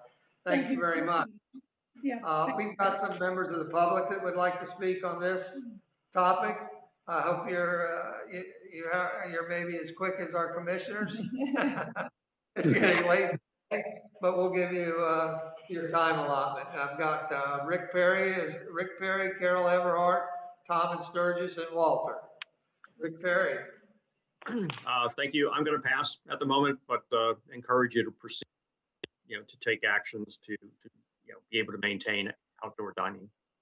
Very good. Thank you very much, Rick. Carol Everhart.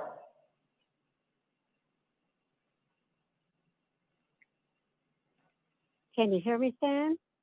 We can hear you. Yes. Okay, sorry. I will just second what the city manager stated. We have had nothing but compliments and nothing but concern that the outdoor dining could possibly end, and it didn't matter whether it was the visitor or the business community, the restaurant owner. There's a few things to be solved for sure, and I'm glad you're going to be looking at that and come up with a decision before it gets later in the year. So, hooray. Thank you very much, Carol. We've got Tom Evans, then Sturgis. For Sturgis and I say you're going in the right direction. Keep going. That's it. Okay, thank you. Walter Bringham. Good agenda. Keep up the good work. Pass at that. Have a nice weekend. I'm sorry, can you say that louder? Thank you, Walter. Seriously, thank you. That's it for members of the public. Last chance for any of the commissioners to say anything? Sounds like a good plan. If not, we'll go to the next. So the next steps in the timeline, we've already talked about that. Next meeting's on the 27th. We'll go to new business A, establish a date and time for hearing the Clear Space Theater and Rehoboth Spotlight appeals from decisions of the Planning Commission. As the commissioners are aware. Before you start that, unless you have anything factually you need to know from me on this, since I represent the Planning Commission in this, I'm going to step away and let you schedule and do the discussion. You can step away. Thank you much. Thank you. And then you can watch it on TV later. Sneaky. Okay, he's out of hearing shot. As the commissioners are aware, an appeal of the Planning Commission was filed by a number of interested parties of the Planning Commission's decision in the Clear Space and Rehoboth Spotlight matters. The code requires us, the Board of Commissioners, to schedule a hearing but not hold a hearing necessarily within 60 days. I propose that the hearing on this matter be scheduled for November 12th, 2020 at 10 a.m. Max Walton, who is our special counsel to the mayor and commissioners, is available that date and time, and the parties have been advised that November 12th will likely be the date of the hearing as determined today. I therefore request a motion to establish November 12th, 2020 at 10 a.m. as the Clear Space and Rehoboth Spotlight appeal hearing date. Can I entertain a motion, please? So move. Second. We have a motion by Commissioner Czernowski and a second by Commissioner Kaluzzi. Is there any discussion? If not, I'll call the question. If we need a roll call vote, I'll do that. But all those in favor signify by saying aye. Aye. Aye. Those opposed signify by saying no. And the date is confirmed unanimously. Very much. The next thing on our agenda, getting close to the end here, is discuss appointments to Planning Commission, Board of Adjustment. Oh, you want to bring Glenn in? Discuss appointments to Planning Commission, Board of Adjustment, Parks and Shade Tree Commission, and Organizational Liaison, and discuss chair appointments and timelines for committee review. This is always, I think, a difficult decision sometimes to make some of these appointments. In the nomination process is the privilege of the mayor for most of these committees and commissions and boards. And I'm going to share on the screen here. If I remember how to do it. Share.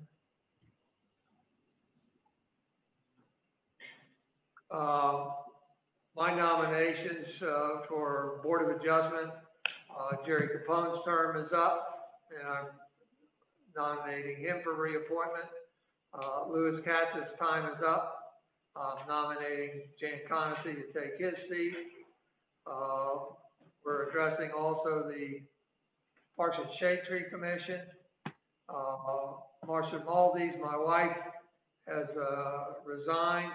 I think she was on there for 10 or 15 years, I think, altogether. And I'm going to appoint her seat to Kathleen Downs. And there's a vacant seat. I wanted to nominate Laura Ritter to those two positions. For Planning Commission, we have Joyce Sears' term is up. I'm going to nominate her for reappointment. Mark Humper's term is ending. I'm nominating Michael Bryan to take his seat. And then Rick Perry's term is up, and I want to appoint Brian Patterson to that position. We can talk about all these in a minute, but I also wanted to address at the same time the organizational liaisons. So, and my goal here is to just announce these names. We can have discussion if you like, but my voting proposal would be at a special meeting Monday, October 5th, preceding the normal workshop meeting on October 5th. And so I wanted to get some of these, the organizational liaison you see with Mayor Coons for the Historical Society, and I'm nominating Jay Lagree. And then some of these other names you'll see on the list that I handed out to the commissioners have names on there for, there's actually strikeouts. And I'll update this for a later time where we've had resignations on some of the committees, and some of the other committees that we're not talking about today will have to be appointed or reappointed. But I did want to get some chairs in for some of the bigger or more important committees. I'm recommending for the Bandstand Events Committee, I wanted to nominate Patrick Gossett for chair of that committee. For the Boardwalk and Beach Committee, which I chaired, I wanted to nominate Jay Lagree as chair of that committee. Parking Committee, I was not going to announce the chair yet. We'll talk about that in a minute. Personnel Committee, I wanted to have Patrick Gossett on there. He was the chair before, I think. I think he'll fit well in that position. Mayor's Advisory Committee on Trades. We've got Commissioner Dick Byrne on the Environment Committee. And can you all see my mouse Yes. on the screen? You Yes. can, okay. Use that as a pointer. You've got Commissioner Burns on the Environment Committee. I certainly wanted to keep him on that, and I was going to suggest Susan Gay for chairing the Mayor's Advisory Committee on Trees. And I think that covers all up. Again, these were all for a vote Monday, the October 5th, and all the applications and bills are in Ann's office. If you want to go look them up and see who's who. So I'll open this for discussion. I don't know how you raise your hand on this. My screen isn't showing that. Oh, there we go. Yeah. Go ahead, Pat, Commissioner Clune. Yes, thank you, Mayor. Not to denigrate your choice of the Planning Commission. I'm sure those two people will be fine members, but I'm very disappointed that Rick Perry will not continue. He's been extremely good as chair. He has really moved things along with the CDP, and I think now is just a bad time to change the leadership. he was voted as chair unanimously by his peers. And I just feel that taking him out at this point is very unfortunate. And I just really would like to see him remain on the Planning Commission. Thank you, Commissioner Calusi. Anybody else? Whoops, Commissioner Byrne, you're next. Yeah, Mayor, thank you. Yeah, I want to echo what Commissioner Calusi has just said. Rick Perry has served our city and particularly this commission honorably and with distinction. He certainly has had the confidence of the other commissioners to have been elected as chair just a year ago.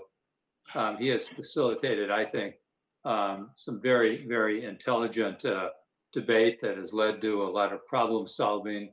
He's been incredibly inclusive in terms of giving the other commissioners a lot of opportunity, but also many, many residents an opportunity to participate and to share their thoughts and ideas. And I just think that Rick Perry has done a stellar job in terms of just being a hard worker, involving others, doing his homework, and doing it in a calm and intelligent way. And I just think that the timing is very poor in the midst of developing the CDP and some of the other issues facing our city. So I just want to go on record to make that statement. Thank you, Mayor. Very good, thank you. Commissioner Renowski? Thank you, Mayor. I'm just going to echo Commissioner Calusi and Commissioner Byrne's comments. And one additional question. Some of these people I don't know, did you say that Anne has the applications in her office for review? Yes. Thank you. Lastly, I close.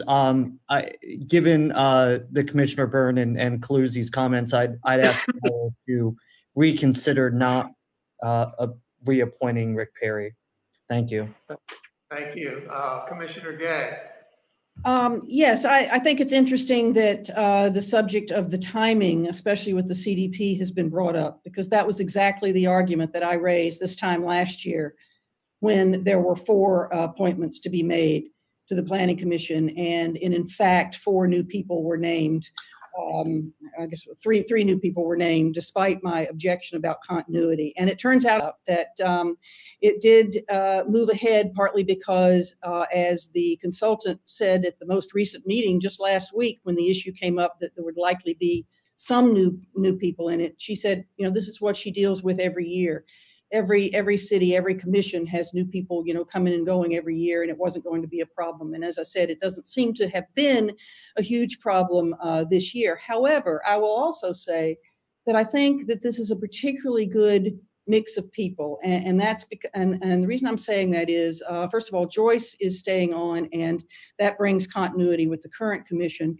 But also, Brian Patterson was a very, very strong member of the Planning Commission, and in fact, the spreadsheet of goals that this current Planning Commission has used as recently as last month in establishing the goals that are going to be in the new CDP is a document that he painstakingly created in 2018 based on the last CDP. And so that, we've come full circle, really, that the end of the CDP process will take into account what we did in the beginning. And I feel really good about that. I feel like we have not lost time, and that, as I say, we've sort of come full circle. So these are really good appointees. Mike Bryan is a new member to it. I think we always need to have new blood in our groups. And I think it's a wonderful team. So thank you, Mayor. Thank you. Anybody else? If not, I'll comment. This is a hard decision, but from the election, I took a clear message that people liked my vision and the direction I was going, so that's partly what I'm doing, is making these committees reflect some of my vision. Not to penalize anybody, shouldn't be construed like that. It's interesting. I watched the last Planning Commission meeting. I think that Susan Gay must have been referring to. And one of the members, I guess, recognized that terms were up for 2 of their members, Rick and Mark. and asked if there was going to be a reset. Of course, nobody knew at that time, but interestingly, Debbie File, the consultant, indicated just what Susan said, that membership changes all the time, and the CDP just trudges on, it doesn't stop, and there's no problems, according to her. And then one of the members of the Planning Commission even said, hey, same thing happens with them. They get new members every year or every other year, and that everybody's dealt with it fine. So yes, I'll likely go with this set of nominations, but if you want to twist my arm, that would be fine too. But what I suggest you do is take a look at the applications that Ann has in her office. Thank you very much. If there's nothing else going, then we'll go to the Mayor, can I just clarify one thing? I just didn't want people to be confused about. On the list that you shared, we're only going to be voting on Planning Commission, Parks and Streets, and Board of Adjustment, and the chairs. So where you had the list had other members, those will not be, the full membership of those other committees will not be considered until a bit later, right? Correct. So on your sheet, we're addressing the names that are in blue. Yes. My plan for the rest of the committees is to start a discussion in October to talk about, review each committee with respect to its mission statement, membership composition, whether we want any new committees, whether we want to sunset a committee, whether we want to take a committee and change it over to a task force with a limited time life instead. And so my desire is to conduct that conversation with you all October, November, and vote for new membership in November. Otherwise, I'm saying to the committees, stay the course, do your thing. I'm going to solicit from them a little summary of what they've been working on lately, so that they can each give us a synopsis so that they can participate in this conversation as well. But again, I'm not desiring to rush it. I just want to see clear out. But at the same time, I also want to talk about membership policy and any other policy. You know where I'm headed before. My philosophy is that chairs should be commissioners. And I'm willing to talk about that, try to come up with some kind of different policy. So again, stay the course. The one committee I'm ignoring right this minute until we get to that October, November conversation time frame is the parking committee. I'm not, unless anybody sees the urge, I'm not going to name a chair for that yet or additional members, because I think they're down to 3 members. Let's make that part of our conversation in October, November. Anything else? Well, thank you very much. I did miss a couple speakers at the clear space thing, and I apologize. I think we're beyond it, however. For the appointments, we did have members of the public that wanted to speak. Tom, Sturgis, Walter, and Frank, do you all have anything to say? Tom? No. No, not me either. Thank you. Short and sweet, thank you. Walter? I think he's already gone.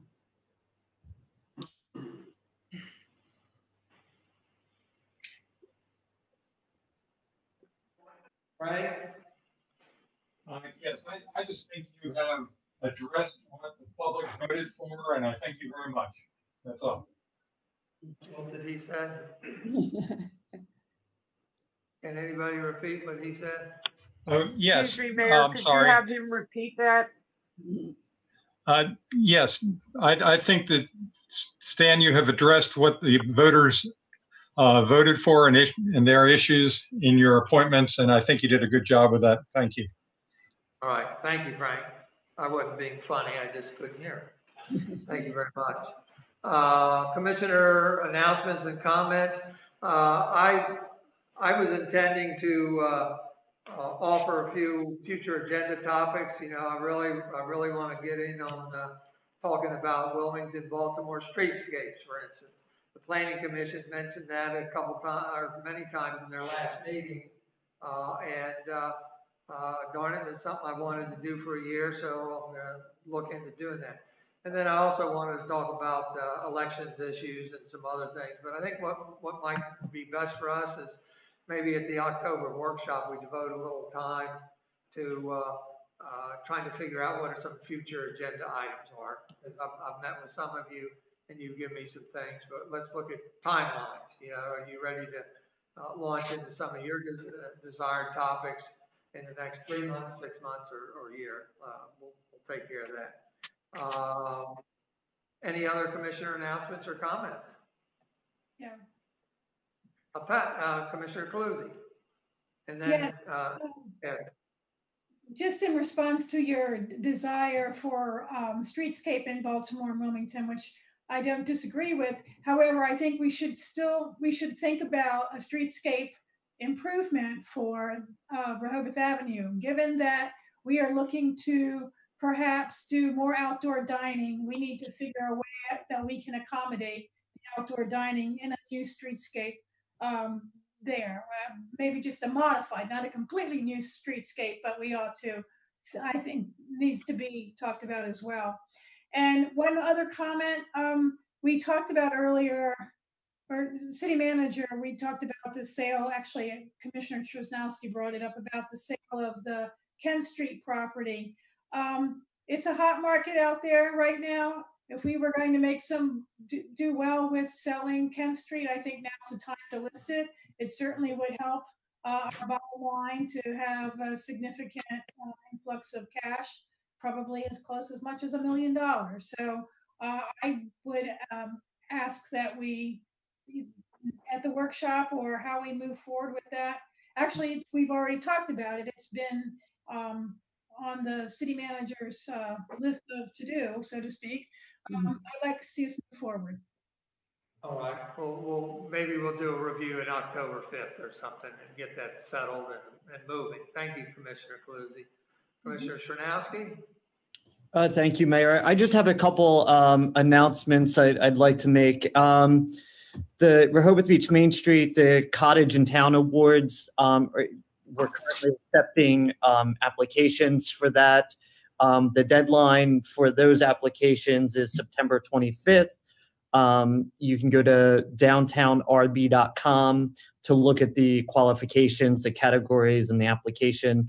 Also, it's been a rough year for fundraising, particularly with Rehoboth in Bloom.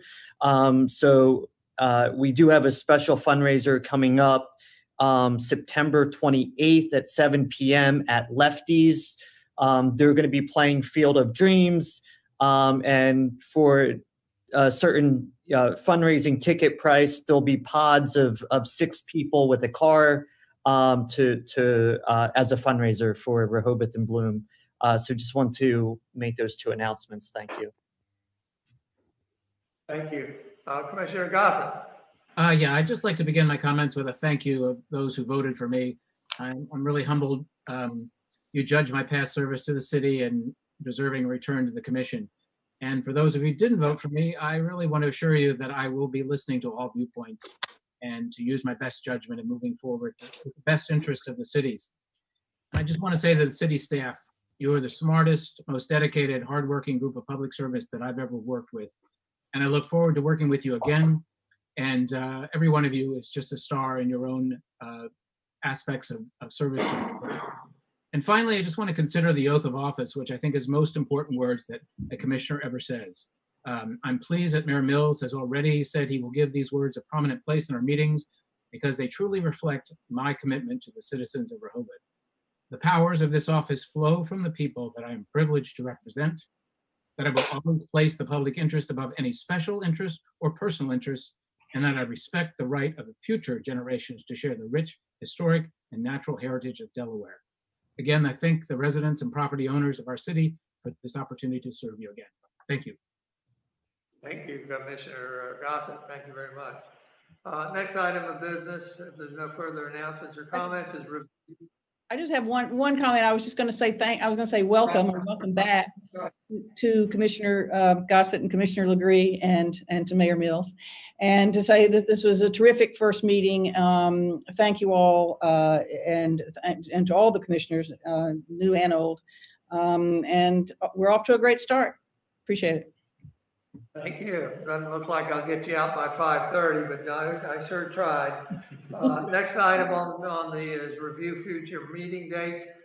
This is something regularly I'm going to embed into the agenda so that we can keep an eye on it. And frankly, it's so that we can be mindful of planning vacations in the future. You know, while we're under the COVID restrictions and using virtual meetings, it's certainly easy to go on vacation and participate here by way of the airways. However, sometime I expect in the future, hopefully sooner than later, we'll be back to face-to-face meetings, and it'll be harder for you to fly back and forth perhaps. So let's be mindful of our meeting dates. So I always prefer to have a full quorum there when possible. The only new additions to what's in the embedded in the agenda is our next Board of Commissioners meeting is a special COVID meeting, Tuesday, September 22nd at 3 p.m.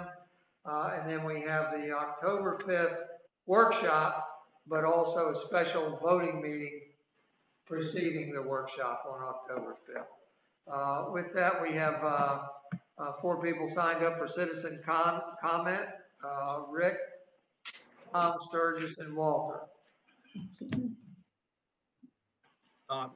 Thank you. I just want to say that I have very much appreciated the opportunity that I had to serve on the Planning Commission. It's a wonderful group of people, and you know, they have added a great deal of value to the process, particularly in the last 10 months, dealing with the COVID crisis and everything else. They have worked extremely hard individually, and you know, without their passion and enthusiasm and commitment to developing the best CDP that the city can possibly have, and to address all of the other issues that have come before us, we would not have made the progress we did. And so I just want to publicly thank all of them for the support that they provided me and for their you know, tremendous work that they do in their commitment. Thank you. Thank you, Rick. Thank you very much. Tom, and then Sturgis. I don't think they're on. Walter Brittingham. He's dropped off. All done. With that, if there's no other comments, we are adjourned. Thank you very much. Thank you. Proud to work with you.